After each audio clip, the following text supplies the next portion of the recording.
Hi hello welcome to my mentor PSC app. Civil police officer എന്ന് പറയുന്ന തസ്തികയിലേക്ക് special topics ഉണ്ട് അല്ലേ? 20 മാർക്കിനുള്ള സ്പെഷ്യൽ ടോപ്പിക്സ് നമുക്ക് പഠിക്കാനുണ്ട്. അതിൽ ഇന്ത്യൻ പീനൽ കോഡിനെ പറ്റിയും CRPC കുറിച്ചും ഒക്കെ നമുക്ക് പഠിക്കണം. അങ്ങനെ CPO എന്ന് പറയുന്ന എക്സാമിന് വേണ്ടിയിട്ടുള്ള സ്പെഷ്യൽ ടോപ്പിക്കിന്റെ ക്ലാസ് ആണ്. ഇന്നത്തെ ക്ലാസ്സിൽ നമ്മൾ പഠിക്കാൻ പോകുന്നത് ഇന്ത്യൻ പീനൽ കോഡുമായിട്ട് ബന്ധപ്പെട്ട കാര്യങ്ങളാണ്. കൃത്യമായി PSC എന്ത് ചെയ്തിട്ടുണ്ട്, സിലബസിൽ എന്തൊക്കെ പഠിക്കണമെന്ന് കൃത്യമായി പറഞ്ഞിട്ടുണ്ട്. നമുക്ക് 20 മാർക്കിന്റെ ഒരു ടോപ്പിക് എന്ന് പറയുമ്പോൾ ഓരോ മാർക്കും എത്രയായിട്ടാണ് ഡിവൈഡ് ചെയ്തേക്കുന്നതെന്നും ഒക്കെ തന്നെ നമുക്ക് സിലബസിൽ എന്ത് ചെയ്യുന്നുണ്ട്, PSC നല്ല രീതിയിൽ അത് പറഞ്ഞിട്ടുണ്ട്. അപ്പം വാരി വലിച്ച് നമുക്ക് എല്ലാ നിയമങ്ങളും ഒന്നും പഠിക്കേണ്ട. പ്രധാനപ്പെട്ട നിയമങ്ങൾ PSC നമ്മളോട് എന്ത് പഠിക്കാൻ പറഞ്ഞിട്ടുണ്ടോ അത് നമ്മൾ കൃത്യമായിട്ട് പഠിച്ചു കഴിഞ്ഞാൽ 20 മാർക്ക് സ്കോർ ചെയ്യാൻ പറ്റുന്ന ഒരു ടോപ്പിക്കാണ് ഏതെന്ന് പറയുന്നത്, CPOയുടെ സ്പെഷ്യൽ ടോപ്പിക്സ് എന്ന് പറയുന്നത്. അപ്പോൾ നമുക്ക് ഇന്നത്തെ ക്ലാസ്സിൽ ഇന്ത്യൻ പീനൽ കോഡുമായിട്ട് ബന്ധപ്പെട്ട കുറച്ച് ഭാഗങ്ങൾ, പ്രധാനപ്പെട്ട ഒഴിവാക്കൽ എന്ന് പറയുന്നതാണ് ഇന്ത്യൻ പീനൽ കോഡിൽ നമുക്ക് ആദ്യം സിലബസിൽ തന്നിട്ടുള്ളത്. നമുക്ക് ആ ഒരു ടോപ്പിക്കുമായിട്ട് ബന്ധപ്പെട്ട കാര്യങ്ങളാണ് പറയുന്നത്. നമുക്ക് ഇന്ത്യൻ പീനൽ കോഡ് എന്ന് പറയുന്ന ആ ഒരു സിലബസിലേക്ക് ഒന്ന് കയറാം. അപ്പം ആദ്യം ഇൻട്രൊഡക്ഷൻ പഠിക്കാം. അപ്പം ഇന്ത്യൻ പീനൽ കോഡ് എന്ന് പറയുന്നത് 1860 നിലവിൽ വന്നിട്ടുള്ളതാണ്. എന്ത്? Indian penal code. അപ്പം നമ്മൾ ഇന്നത്തെ ക്ലാസ്സിൽ പഠിക്കാൻ പോകുന്ന ടോപ്പിക് ഏതാണ്? ഇന്ത്യൻ പീനൽ കോഡ് 1860 എന്ന് പറയുന്ന ടോപ്പിക്കാണ് പഠിക്കാൻ പോകുന്നത്. ഇന്ത്യയിൽ പല രീതിയിലുള്ള പല നിയമങ്ങളുണ്ട് അല്ലേ? നമ്മുടെ നാട്ടിൽ ഒരുപാട് നിയമങ്ങളുണ്ട്. നമ്മൾ എന്ന് പറയുന്നത് നിയമം എന്ന് പറയുന്നത് നിയമാനുസൃതമായ കാര്യങ്ങളാണ് നമ്മൾ കൂടുതലും ചെയ്യുന്നത്. അപ്പം അത്തരത്തിൽ എന്താ പറയുന്നത്, ഒരു രാജ്യത്തിൻ്റെ നല്ല രീതിയിലുള്ള നടത്തിപ്പിന് വേണ്ടിയിട്ടൊക്കെ രാജ്യത്ത് പല നിയമങ്ങളും ജനങ്ങൾക്ക് വേണ്ടി കൊണ്ടുവന്നിട്ടുണ്ട്. അത്തരത്തിൽ ക്രിമിനൽ ലോസ് നിലവിലുണ്ട്. ഇന്ത്യയിൽ പ്രധാനപ്പെട്ട 3 ക്രിമിനൽ നിയമങ്ങളാണുള്ളത്. ആ ക്രിമിനൽ നിയമങ്ങൾ ഈ 2023 ആയപ്പോഴത്തേക്കും പുതിയ രൂപത്തിലും പുതിയ പേരുകളിലും വന്നിട്ടുണ്ട്. അപ്പം നമ്മൾ ആദ്യം നോക്കുന്നത് നമ്മുടെ നിയമങ്ങളെക്കുറിച്ചും ക്രിമിനൽ ലോസ്, പുതിയതായിട്ട് വന്നിട്ടുള്ള 3 ക്രിമിനൽ ലോസും അതിൻ്റെ പേരും അതിനകത്തുള്ള കാര്യങ്ങളുമാണ് നമ്മൾ ഇന്നത്തെ ക്ലാസ്സിൽ ആദ്യം പഠിക്കാൻ പോകുന്നത്. ആദ്യം നമ്മൾ ഇന്ത്യൻ പീനൽ കോഡ് 1860 എന്ന് പറയുന്ന ഒരു ശിക്ഷാ നിയമത്തെ കുറിച്ചാണ് നോക്കുന്നത്. ആദ്യം ഇന്ത്യൻ പീനൽ കോഡ് 1860 നമ്മൾ പഠിക്കുന്നത്. അപ്പം 1860 ഉണ്ടായിട്ടുള്ള ഇന്ത്യൻ പീനൽ കോഡ് അഥവാ ഇന്ത്യൻ ശിക്ഷാ നിയമം എന്ന് പറയുന്നത് 2023 ആയപ്പോഴേക്കും ഇന്ത്യൻ പാർലമെന്റിൽ എന്ത് ചെയ്തു, ബില്ല് അവതരിപ്പിച്ചുകൊണ്ട് പുതിയ നിയമം എന്ന് പറയുന്ന രൂപത്തിലേക്ക്, പുതിയ രൂപത്തിലും ഭാവത്തിലും പേരിലും വരികയാണ്. നമ്മൾ ആ പേര് പഠിക്കാൻ പോവുകയാണ്. ആ പേരെന്താണ്? ഭാരതീയ ന്യായ സംഹിത 2023. അപ്പം 1860 ഇന്ത്യൻ പീനൽ കോഡ് എന്ന് പറയുന്ന നിയമത്തിന് പുതിയ പേര് വന്നിരിക്കുന്നു. എന്താണ് ആ പേര്?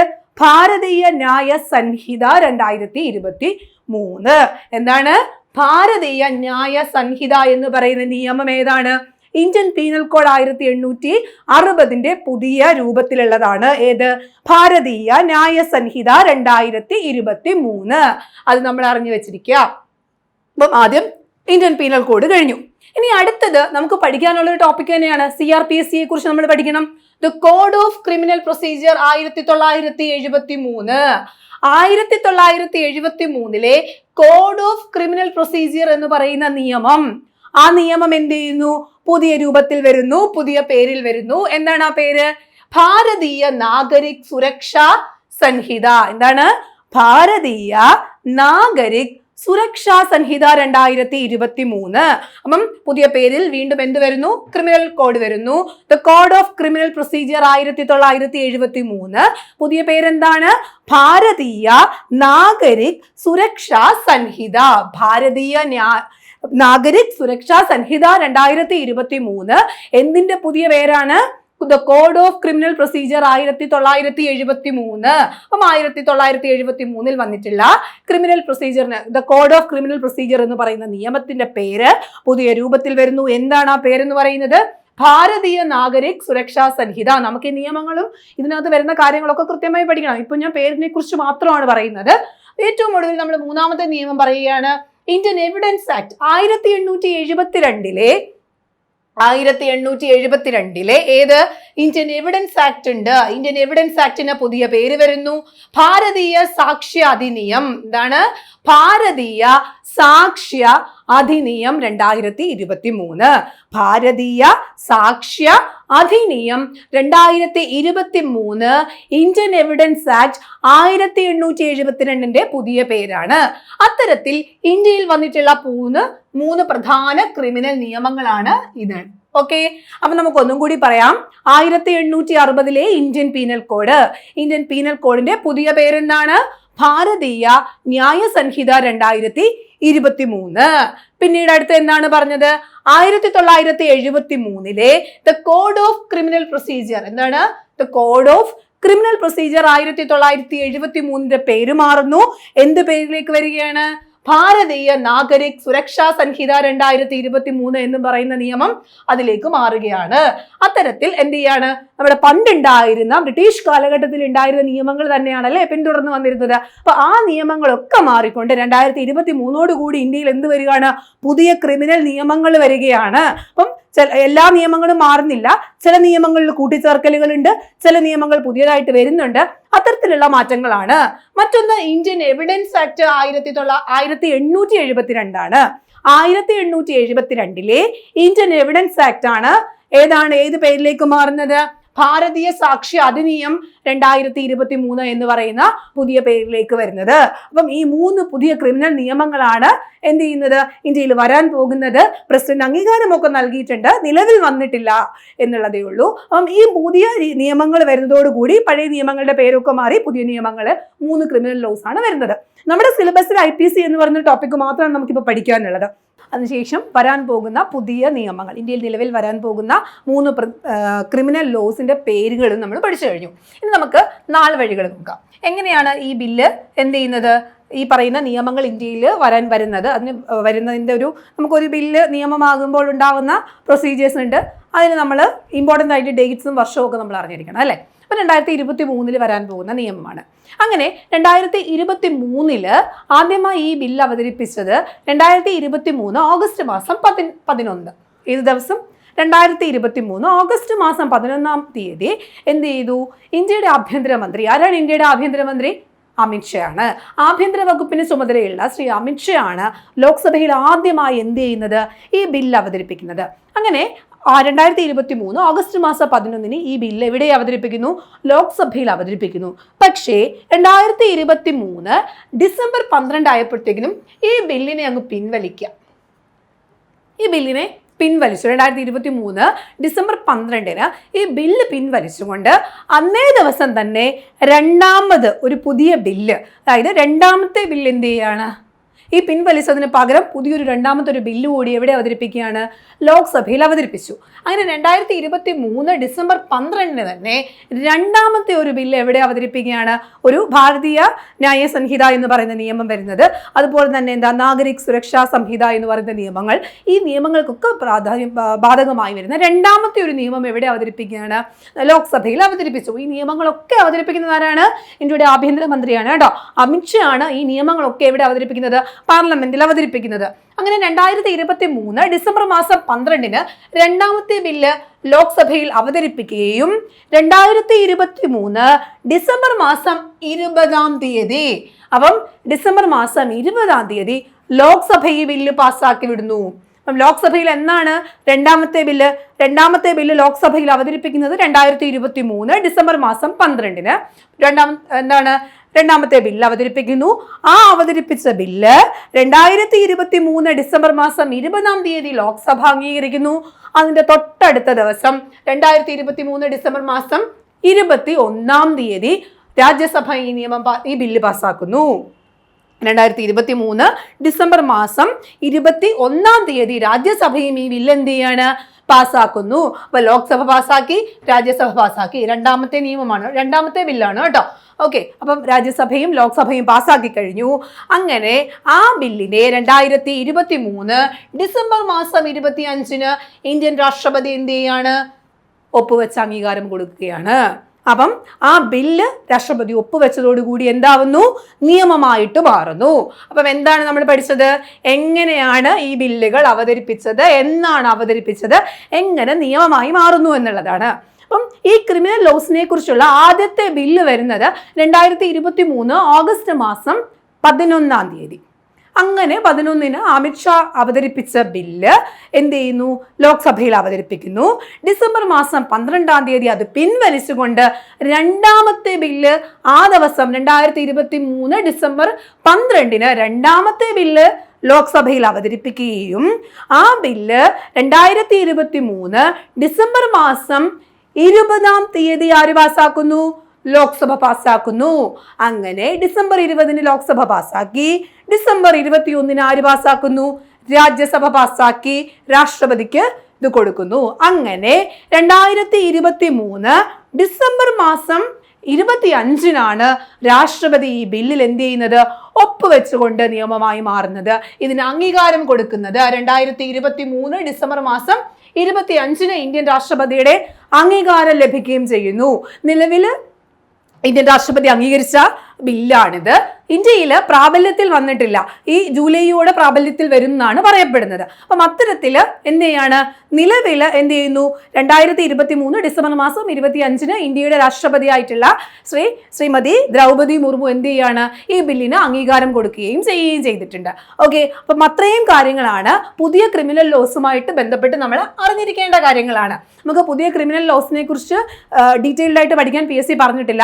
പക്ഷെ എന്ത് ചെയ്യാണ്, പഴയ നിയമങ്ങളൊക്കെ മാറി പുതിയ നിയമങ്ങളിലേക്ക് വരുമ്പോൾ നമ്മൾ ഇതിനെക്കുറിച്ച് കാര്യമായിട്ടുള്ള രീതിയിൽ തന്നെ അറിഞ്ഞു പോകണം. നമുക്ക് പ്രധാനമായി പഠിക്കാൻ പോകുന്നത് ഇന്ത്യൻ പീനൽ കോഡുമായിട്ടുള്ള ബന്ധപ്പെട്ട കാര്യങ്ങളാണ്. ആദ്യത്തെ ഒരു പ്രധാനപ്പെട്ട ടോപ്പിക്കാണ് ഇന്ത്യൻ പീനൽ കോഡുമായിട്ട് ബന്ധപ്പെട്ട കാര്യങ്ങളാണ്. ഇന്ത്യൻ പീനൽ കോഡ് 1860 ബന്ധപ്പെട്ട കാര്യങ്ങളാണ് ആദ്യം നമ്മൾ നോക്കാൻ പോകുന്നത്. എന്താണ് ഇതെന്ന് പറയുന്നത്, ഇന്ത്യൻ പീനൽ കോഡ് എന്ന് പറയുന്നത് ഇന്ത്യയിലെ ശിക്ഷാ നിയമമാണ് കേട്ടോ. അപ്പം ഇന്ത്യയിൽ ക്രിമിനൽ കുറ്റങ്ങൾ ചെയ്യുന്നവർക്ക് നൽകുന്ന ശിക്ഷകളെ പറ്റി പ്രതിപാദിക്കുന്ന നിയമ സംഹിതയാണ് ഇതെന്ന് പറയുന്നത് ഇന്ത്യൻ പീനൽ കോഡ് എന്ന് പറയുന്നത്. അപ്പം എന്താണ് ഇന്ത്യൻ പീനൽ കോഡ് എന്ന് പറയുമ്പോൾ, ക്രിമിനൽ കുറ്റങ്ങൾ ചെയ്യുന്നവർക്ക് നൽകപ്പെടുന്ന ശിക്ഷകൾ. എന്തെങ്കിലും ക്രിമിനൽ കുറ്റം ചെയ്തു കഴിഞ്ഞാൽ ആ ഒരു കുറ്റവാളിക്ക് എന്ത് ശിക്ഷ നൽകണമെന്ന് പറയപ്പെടുന്ന നിയമങ്ങൾ അടങ്ങിയ ഒരു നിയമ സംഹിതയാണ് ഏതെന്ന് പറയുന്നത് ഇന്ത്യൻ പീനൽ കോഡ് എന്ന് പറയുന്നത്. ഈ ഇന്ത്യൻ പീനൽ കോഡ് വരുന്നതിനൊക്കെ മുമ്പ് ഇന്ത്യയിൽ പല സ്ഥലത്ത് പല തരത്തിലുള്ള നിയമങ്ങളാണ് നടന്നിട്ടുള്ളത്. അല്ലെങ്കിൽ കൃത്യമായി ഒരു തെറ്റ് ചെയ്താൽ എന്ത് ശിക്ഷ കൊടുക്കണം എന്നുള്ളതിനെ കുറിച്ച് കൃത്യമായി ഒരു അറിവുമില്ല. അപ്പം ഒരാൾ ഒരു തെറ്റ് ചെയ്തു കഴിഞ്ഞാൽ പല നാട്ടുരാജ്യങ്ങളിൽ പല തരത്തിലുള്ള ശിക്ഷകളായിരുന്നു. പക്ഷെ ഇത് വന്നതോടുകൂടി എന്താ സംഭവിക്കുന്നത്, ഇന്ത്യയിൽ പൊതുവായിട്ടുള്ള നിയമങ്ങൾ വരുന്നു. എല്ലായിടത്തും ഇന്ന ശിക്ഷ ചെയ്തു കഴിഞ്ഞാൽ ഏത് ക്രിമിനൽ കുറ്റമാണെന്ന് നോക്കുന്നു, ആ ക്രിമിനൽ കുറ്റത്തിന് എന്ത് ശിക്ഷയാണ് നൽകേണ്ടതെന്നുള്ളത് ഇന്ത്യൻ പീനൽ കോഡിൽ വ്യക്തമായിട്ട് എഴുതിയിട്ടുണ്ട്. അത്തരത്തിൽ ഇന്ത്യയിൽ ക്രിമിനൽ കുറ്റങ്ങൾ ചെയ്യുന്നവർക്ക് നൽകപ്പെടുന്ന ശിക്ഷകളെ കുറിച്ച് പ്രതിപാദിക്കുന്ന നിയമ സംഹിതയാണ് ഏതെന്ന് പറയുന്നത് ഇന്ത്യൻ പീനൽ കോഡ് അഥവാ ഇന്ത്യൻ ശിക്ഷാ നിയമം എന്ന് പറയുന്നത്. അങ്ങനെ ഇന്ത്യക്ക് പൊതുവായൊരു ശിക്ഷാ നിയമം ആവശ്യമായതിനാൽ നിയമമാക്കപ്പെട്ട ഒരു കൂട്ടം നിയമങ്ങൾ അടങ്ങിയ ഇന്ത്യൻ ശിക്ഷാ നിയമം 1860, അതാണ് ഇന്ത്യൻ പീനൽ കോഡ്. അപ്പം ഇന്ത്യൻ ശിക്ഷാ നിയമത്തിന്റെ പിതാവ് ആരാണെന്ന് നമ്മൾ അറിഞ്ഞിരിക്കണം. ആരാണ് ഇന്ത്യൻ ശിക്ഷാ നിയമത്തിന്റെ പിതാവ്? മക്കാളെ, ലോർഡ് മക്കാളെയാണ് ഏതെന്ന് പറയുന്നത് ഇന്ത്യൻ ശിക്ഷാ നിയമത്തിന്റെ പിതാവ് എന്നറിയപ്പെടുന്ന വ്യക്തി. അപ്പം ഇദ്ദേഹമാണ്, മക്കാളെ പ്രഭുവാണ് ഇന്ത്യൻ ശിക്ഷാ നിയമത്തിന്റെ പിതാവ്, നമ്മൾ അറിഞ്ഞു വെച്ചിരിക്കണം. അപ്പം ഇന്ത്യൻ പീനൽ കോഡുമായിട്ട് ബന്ധപ്പെട്ട കാര്യങ്ങൾ എന്താണെന്ന് വെച്ചാൽ നമ്മളിപ്പോൾ എന്തൊക്കെ കാര്യങ്ങളാണ് പറഞ്ഞത്, എന്തിനു വേണ്ടിയിട്ടുള്ളതാണ്, ഇന്ത്യയിൽ എന്താണ് ക്രിമിനൽ കുറ്റങ്ങൾ ചെയ്യുന്നവർക്കുള്ള ശിക്ഷാ നടപടികളെ കുറിച്ചും അതുപോലെ ആ ശിക്ഷാ നടപടികൾ പല കുറ്റങ്ങളുണ്ട് അല്ലെ, അത്തരത്തിലുള്ളൊരു പല നിയമങ്ങളുടെ ഒരു കൂട്ടം അടങ്ങിയിട്ടുള്ളൊരു സംഹിതയാണ് ഏതെന്ന് പറയുന്നത് ഇന്ത്യൻ ശിക്ഷാ നിയമം 1860 അഥവാ ഇന്ത്യൻ പീനൽ കോഡ് 1860 എന്ന് പറയുന്നത്. അങ്ങനെയാണെങ്കിൽ ഇന്ത്യൻ ശിക്ഷാ നിയമത്തിന്റെ പിതാവ് ആരാണെന്ന് ചോദിച്ചാൽ നമ്മൾ എഴുതണം, എന്തുത്തരം എഴുതും? മക്കാളെ പ്രഭുവാണ്, ലോർഡ് മക്കാളെയാണ് ഇന്ത്യൻ ശിക്ഷാ നിയമത്തിന്റെ ഏതെന്ന് പറയുന്നത് പിതാവ് എന്ന് പറയുന്നത്. ഈ ഒരു ശിക്ഷാ നിയമം ഇന്ത്യയിൽ നടപ്പാക്കുമ്പോൾ പല കാര്യങ്ങൾ വന്നു. അതായത് 1834-ലാണ് ഇന്ത്യയിൽ ആദ്യമായി ഒരു ലോ കമ്മീഷനെ നിയമിച്ചത്. ഇന്ത്യയിൽ ആദ്യമായി 1834 ഈസ്റ്റ് ഇന്ത്യ കമ്പനി ബ്രിട്ടീഷ് ഭരണത്തിന് കീഴിലാണ് ഇത് വരുന്നത്, നമ്മുടെ ഇന്ത്യ വരുന്നത്. അത്തരത്തിൽ അന്ന് ഗവർണർ ജനറൽ ആയിരുന്നിട്ടുള്ള വില്യം ബെന്റിക്, ആരായിരുന്നു അന്നത്തെ ഗവർണർ ജനറൽ? വില്യം ബെന്റിക് ആണ് ഇത്തരത്തിലൊരു ലോ കമ്മീഷനെ നിയമിക്കുന്നത്. അപ്പം വില്യം ബെന്റിക്, അന്നത്തെ ഗവർണർ ജനറൽ ആയിട്ടുള്ള വില്യം ബെന്റിക് 1834 ഇന്ത്യയിൽ ആദ്യമായി എന്ത് നിയമിക്കുന്നു? ഒരു ലോ കമ്മീഷനെ വെക്കുന്നു. ആ ലോ കമ്മീഷന്റെ ചെയർമാൻ ആയിരുന്നു ആര്? മക്കാളെ പ്രഭു, ലോർഡ് മക്കാളെ ആയിരുന്നു ആ ലോ കമ്മീഷന്റെ ചെയർമാൻ. അങ്ങനെ 1834 ഇന്ത്യയിൽ ആദ്യ ലോ കമ്മീഷൻ നിലവിൽ വരികയും ആ ലോ കമ്മീഷൻ 1837 ഏത് വർഷം 1837 റിപ്പോർട്ട് സമർപ്പിക്കുന്നത്. 1837 റിപ്പോർട്ട് സമർപ്പിക്കുകയും ചെയ്യുന്നു. അങ്ങനെ ഇന്ത്യൻ ശിക്ഷാ നിയമം അന്നത്തെ വൈസ്രോയി ആയിരുന്ന ആരാണ്? ലോർഡ് കാനിങ് പ്രഭുവിന്റെ അംഗീകാരം ലഭിച്ചത് 1860 ഒക്ടോബർ മാസം 6 ഈ പറയുന്ന 1834 എന്ത് സംഭവിക്കുന്നു? ഇന്ത്യയിൽ ആദ്യം ലോ കമ്മീഷൻ വരുന്നു. ആ ലോ കമ്മീഷൻ ചെയർമാൻ ആരായിരുന്നു? മക്കാളെയായിരുന്നു. ലോർഡ് മക്കാളെയായിരുന്നു ലോ കമ്മീഷന്റെ ചെയർമാൻ. ആ ഒരു ലോ കമ്മീഷൻ 1837 എന്ത് ചെയ്യാണ്? ഇത് റിപ്പോർട്ട് സമർപ്പിച്ചു. ഈ സമർപ്പിച്ച റിപ്പോർട്ടിനൊക്കെ ശേഷം 1860 എന്ത് വരുന്നത്? ഇതിന് അന്നത്തെ വൈസ്രോയി ആയിട്ടുള്ള കാനിങ് പ്രഭുവാണ് 1860 ഒക്ടോബർ 6 ഈ പറയുന്ന ഇതിന് അംഗീകാരം കൊടുക്കുന്നത്. ഇന്ത്യൻ ശിക്ഷാ നിയമത്തിന് അംഗീകാരം കൊടുക്കുന്നത് ആരാണെന്ന് ചോദിച്ചു കഴിഞ്ഞാൽ അന്ന് ഇന്ത്യൻ ശിക്ഷാ നിയമത്തിന് അംഗീകാരം കൊടുത്ത വൈസ്രോയി ആരായിരുന്നു? ലോർഡ് കാനിങ് ആയിരുന്നു. ഏത് വർഷമായിരുന്നു എന്ന് ചോദിച്ചു കഴിഞ്ഞാൽ 1860. നമ്മുടെ നിയമത്തിൽ തന്നെ പറയുന്നുണ്ട് അല്ലെ 1860. അപ്പൊ 1860 ഏത് ദിവസമാണ്? ഒക്ടോബർ മാസം 6 1860 ഒക്ടോബർ മാസം 6 ലോർഡ് കാനിങ് ആയിരുന്നു അന്നത്തെ വൈസ്രോയി. ആ വൈസ്രോയുടെ അംഗീകാരത്തോടു കൂടി ഇന്ത്യൻ ശിക്ഷാ നിയമം എന്ത് ചെയ്യാണ്? നിലവിൽ വരികയാണ് ചെയ്തത്. അങ്ങനെ വന്ന ഇന്ത്യൻ ശിക്ഷാ നിയമം അംഗീകാരം ലഭിച്ചു. അംഗീകാരം ലഭിച്ചതിന് ശേഷം നിലവിൽ വന്നത് ഏത് ദിവസമാണ്? ഇപ്പൊ നമ്മൾ പഠിച്ചില്ലേ, ഭാരതീയ ന്യായ സംഹിതയ്ക്കൊക്കെ പ്രസിഡന്റ് അംഗീകാരം കൊടുത്തു, പക്ഷെ നിലവിലായിട്ടില്ല. അങ്ങനെ കാനിങ് പ്രഭു 1860 ഒക്ടോബർ മാസം 6 അംഗീകാരം നൽകിയ നിയമം 1862 ജനുവരി മാസം 1 എന്താണ്? 1862 ജനുവരി മാസം 1 എന്ത് ചെയ്യാണ്? നിലവിൽ വരികയും ചെയ്തു. അങ്ങനെ എന്ത് ചെയ്യാണ്? ഇന്ത്യൻ ശിക്ഷാ നിയമം നിലവിൽ വന്ന വർഷം ഏതാണെന്ന് ചോദിച്ചു കഴിഞ്ഞാൽ 1862 ജനുവരി മാസം 1 അംഗീകാരം ലഭിച്ച വർഷം ഏതാണ്? 1860 ഏതാണ്? ഒക്ടോബർ മാസം 6 അപ്പം 1860 ഒക്ടോബർ മാസം 6 ഇത് അംഗീകാരം നൽകിയ വ്യക്തി ആരാണ്? അന്നത്തെ വൈസ്രോയി ആയിട്ടുള്ള ആരാണ്? ലോർഡ് കാനിങ് ആണ് അംഗീകാരം നൽകുന്നത്. അത് നിലവിൽ വന്നത് 1862 ജനുവരി മാസം 1 ആണ്. അങ്ങനെ IPC എന്ന് പറയുന്ന ഇന്ത്യൻ പീനൽ കോഡിൽ മൊത്തം 23 അധ്യായങ്ങളുണ്ട്. എത്രയാണ്? 23 അധ്യായങ്ങൾ, 23 ചാപ്റ്റേഴ്സും 511 സെക്ഷൻസുമാണുള്ളത്. എത്രയാണ്? 23 അധ്യായങ്ങളും 511 സെക്ഷൻസുമാണുള്ളത്. ഓക്കെ, അത് പഠിക്കണം. എത്ര അധ്യായം ഉണ്ടായിരുന്നു? 23 അധ്യായങ്ങൾ ഉണ്ടായിരുന്നു. എത്ര സെഷൻസ് ആയിരുന്നു? 511 സെഷൻസും ഉണ്ടായിരുന്നു. അങ്ങനെ IPCയിൽ എത്ര സെഷൻസും ഉണ്ടെന്ന് പഠിച്ചു, എത്ര ചാപ്റ്ററുകളും ഉണ്ടെന്ന് പഠിക്കുക. അങ്ങനെയാണെങ്കിൽ വരാൻ പോകുന്ന പ്രസിഡന്റിന്റെ അംഗീകാരം ലഭിച്ച ഇന്ത്യൻ പീനൽ കോഡ് മാറി എന്താകുകയാണ്? ഭാരതീയ ന്യായ സംഹിതയാകുകയാണ്. ഇന്ത്യൻ പീനൽ കോഡ് 1860 എന്നുള്ള നിയമം മാറി പുതിയ ക്രിമിനൽ നിയമം വരുന്നു. ഏതാണ്? ഭാരതീയ ന്യായ സംഹിത എന്ന് പറയുന്ന 2023 നിയമം വരുമ്പോൾ ആ നിയമത്തിൽ എത്ര അധ്യായങ്ങളുണ്ട്, എത്ര സെഷൻസ് ഉണ്ടെന്ന് നമ്മൾ അറിഞ്ഞിരിക്കണം. 20 അധ്യായങ്ങളാണുള്ളത്, 20 ചാപ്റ്ററുകളാണുള്ളത്. മൊത്തം എത്ര ചാപ്റ്ററുകൾ? 20 ചാപ്റ്ററുകൾ. IPCയിൽ എത്ര ചാപ്റ്റർ ഉണ്ടായിരുന്നു? 23 ചാപ്റ്ററുകളാണ് ഉണ്ടായിരുന്നത്. 20 അധ്യായങ്ങളും 358 സെഷൻസുമാണ് വരുന്നത്. എത്രയാണ്? 358 സെഷൻസുമാണ് ഭാരതീയ ന്യായ സംഹിത അഥവാ BNS എന്ന് പറയുന്ന നിയമത്തിൽ വരുന്നത്. IPCയിൽ എത്ര അധ്യായങ്ങൾ ഉണ്ടായിരുന്നു? 23 അധ്യായങ്ങളുണ്ട്. അതുപോലെ തന്നെ 511 സെഷൻസും ഉണ്ട്. എന്നാൽ വരാൻ പോകുന്ന BNS എന്ന് പറയുന്ന നിയമത്തിൽ എത്ര അധ്യായങ്ങളുണ്ട്? 20 അധ്യായങ്ങളും 358 സെഷൻസുമാണുള്ളത്. ഓർത്ത് വെച്ചിരിക്കുക, കൃത്യമായിട്ട് നമ്മൾ അത് ഓർത്ത് വെച്ചിരിക്കുക. IPCയിൽ എത്ര സെഷൻസ് ഉണ്ട്, എത്ര ചാപ്റ്ററുകൾ ഉണ്ട്. അങ്ങനെയാണെങ്കിൽ വരാൻ പോകുന്ന BNSൽ എത്രയുണ്ടെന്ന് നമ്മൾ ഇപ്പോഴേ പഠിച്ചു പോവുക. ഓക്കെ ആണല്ലോ? നമ്മളിപ്പോൾ എന്തിനെ കുറിച്ചാണ് പറയുന്നത്? ഇന്ത്യൻ പീനൽ കോഡിനെ കുറിച്ചാണ് സംസാരിക്കുന്നത്. ഇന്ത്യൻ പീനൽ കോഡുമായിട്ട് നമ്മൾ എന്തൊക്കെ കാര്യങ്ങൾ പറഞ്ഞു? ഇന്ത്യൻ പീനൽ കോഡ് എന്താണെന്ന് പറഞ്ഞു. ഇന്ത്യയിൽ ക്രിമിനൽ ശിക്ഷാ നിയമങ്ങൾ അല്ലെങ്കിൽ ക്രിമിനൽ കുറ്റങ്ങൾ ചെയ്യുന്ന ആളുകൾക്ക് കൊടുക്കേണ്ട ശിക്ഷകളെ കുറിച്ച് പ്രതിപാദിക്കപ്പെടുന്ന നിയമസംഹിതയാണ്.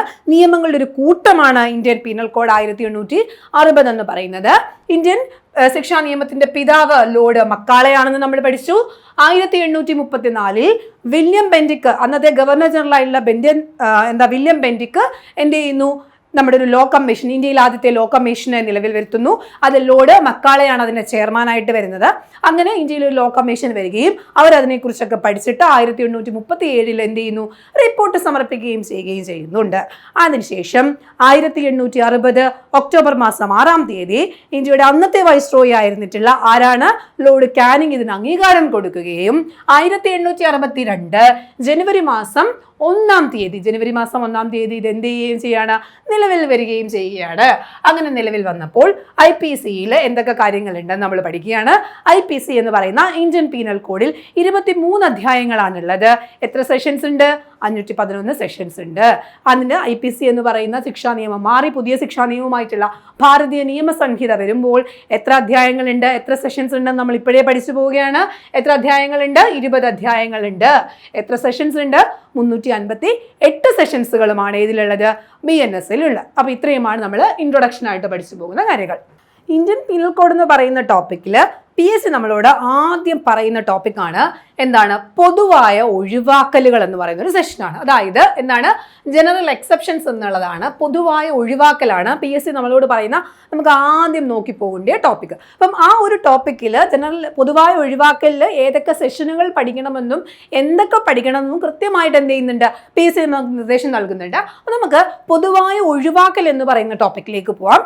എന്താണ് പൊതുവായ ഒഴിവാക്കൽ എന്ന് പറയുന്നതുകൊണ്ട് ഉദ്ദേശിക്കുന്നതെന്നാണ്. അപ്പം ഒരു പ്രവൃത്തി ചെയ്യുവാൻ നിയമപരമായി ബാധ്യസ്ഥരായ ഒരു വ്യക്തിയാലോ അല്ലെങ്കിൽ ഒരു പ്രവൃത്തി ചെയ്യുവാൻ താൻ നിയമാനുസൃതമായി ബാധ്യസ്ഥനാണ് എന്ന ഉത്തമ വിശ്വാസത്തിൽ ഒരു വ്യക്തിയാലോ ചെയ്യപ്പെടുന്ന പ്രവൃത്തി കുറ്റമായിരിക്കുന്നതല്ല എന്ന് പ്രസ്താവിക്കുന്ന ഭാഗമാണ് പൊതുവായ ഒഴിവാക്കലുകൾ. ഇങ്ങനെ വായിക്കുമ്പോൾ നമുക്കൊന്നും മനസ്സിലാകത്തില്ല. ഒന്നും കൂടി വായിക്കാം. എന്താണ്, ഒരു പ്രവൃത്തി ചെയ്യുവാൻ നിയമപരമായി ബാധ്യസ്ഥരായ ഒരു വ്യക്തിയാലോ.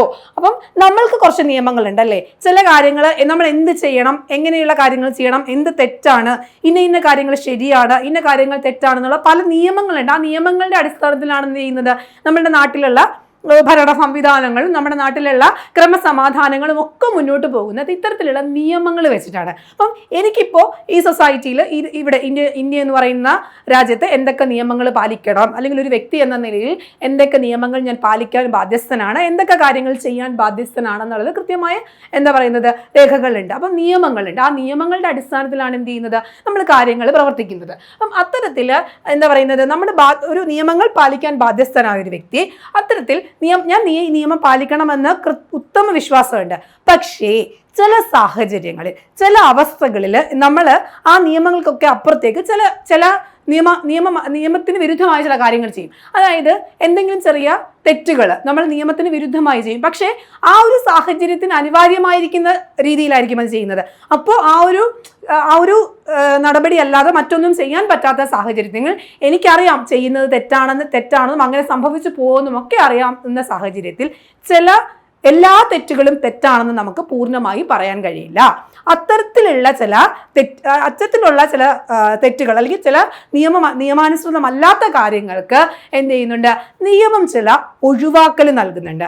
അത്തരത്തിലുള്ള കാര്യങ്ങളാണ് ഈ പൊതുവായ ഒഴിവാക്കൽ എന്ന് പറയുന്ന ഒരു സെഷന് വരുന്നത്. അതിൽ കൃത്യമായിട്ട് എന്താണ് പൊതുവായ ഒഴിവാക്കൽ എന്നതിനപ്പുറത്തേക്ക് നമുക്ക് കുറ്റങ്ങൾക്ക് എന്തൊക്കെ ശിക്ഷകളാണ് ഒഴിവാക്കപ്പെടുന്നത്, എന്തൊക്കെ ശിക്ഷകളിൽ നിന്നാണ് ഒഴിവാക്കുന്നതെന്ന് മാത്രം നമ്മൾ പഠിച്ചു പോയാൽ മതി. ചില പ്രത്യേക സെഷൻസ് എടുത്ത് പറയുന്നുണ്ട്, ഇന്ന തെറ്റ് ചെയ്ത് കഴിഞ്ഞാൽ നമുക്ക് ചില കുറ്റങ്ങൾ അങ്ങനെ കുറ്റമാണെന്ന് പറയത്തില്ല. അങ്ങനെയുള്ള ചില കാര്യങ്ങളാണ് ഈ ഒഴിവാക്കൽ എന്ന് പറയുന്ന സെഷനിൽ വരുന്നത്. ചില തെറ്റുകൾ എന്താണ് ചെയ്താലും അത് കുറ്റകരമല്ലാതാകുന്ന എന്തൊക്കെ കാര്യങ്ങളാണ് എന്നുള്ളത് മാത്രം നമുക്ക് ഈ ഒരു സെഷനിൽ നോക്കി പോയാൽ മതി. അങ്ങനെ പ്രധാനപ്പെട്ട ഒഴിവാക്കലുകൾ വരുന്ന സെഷൻസ് ഏതൊക്കെയാണ് നമ്മൾ അറിഞ്ഞിരിക്കുക. ഇന്ത്യൻ പീനൽ കോഡിൽ അധ്യായം 4-ലാണ് ഒഴിവാക്കലുകളെ കുറിച്ച് സംസാരിക്കുന്നത്. ഇന്ത്യൻ പീനൽ കോഡിലെ അധ്യായം 4-ൽ 76 മുതൽ 106 വരെയുള്ള സെഷൻസ് ഏതാണ്? ഇന്ത്യൻ പീനൽ കോഡിൽ 76 മുതൽ 106 വരെയുള്ള ഭാഗത്താണ് എന്ത് വരുന്നത്, ഒഴിവാക്കലുകൾ എന്ന് പറയുന്ന സെഷൻ വരുന്നത്. ഇന്ത്യൻ പീനൽ കോഡിൽ എവിടെയാണ്? അധ്യായം 4-ൽ 76 മുതൽ 106 വരെയുള്ള സെഷൻസ്. ഏത് അധ്യായത്തിലാണ്? 4 അധ്യായം. മൊത്തം ഇന്ത്യൻ പീനൽ കോഡിൽ എത്ര അധ്യായങ്ങളുണ്ടെന്നാണ് നമ്മൾ പഠിച്ചത്? 23 അധ്യായങ്ങൾ. 4-ാമത്തെ അധ്യായത്തിലാണ് ഏത് വരുന്നത്? പ്രധാനപ്പെട്ട ഒഴിവാക്കലുകൾ, പൊതുവായ ഒഴിവാക്കലുകൾ എന്ന് പറയുന്ന സെഷൻ വരുന്നത്. എന്ന അധ്യായം വരുന്നത്. ആ അധ്യായത്തിൽ എവിടെ വരുന്നത്? സെഷൻസ് 76 മുതൽ 106 വരെയാണ് പല സെക്ഷനുകളായിട്ട് നമ്മൾ അതിനെക്കുറിച്ച് പറയുന്നത്. മറിച്ച് പുതിയതായിട്ട് വരാൻ പോകുന്ന BNS അഥവാ ഭാരതീയ ന്യായ സംഹിത. ഭാരതീയ ന്യായ സംഹിതയ്ക്കാണ് ഞാനിവിടെ BNS എന്ന് കാണിച്ചേക്കുന്നത്. ഭാരതീയ ന്യായ സംഹിതയിൽ അധ്യായം 3-ലാണ്. IPCയിൽ എത്രയായിരുന്നു?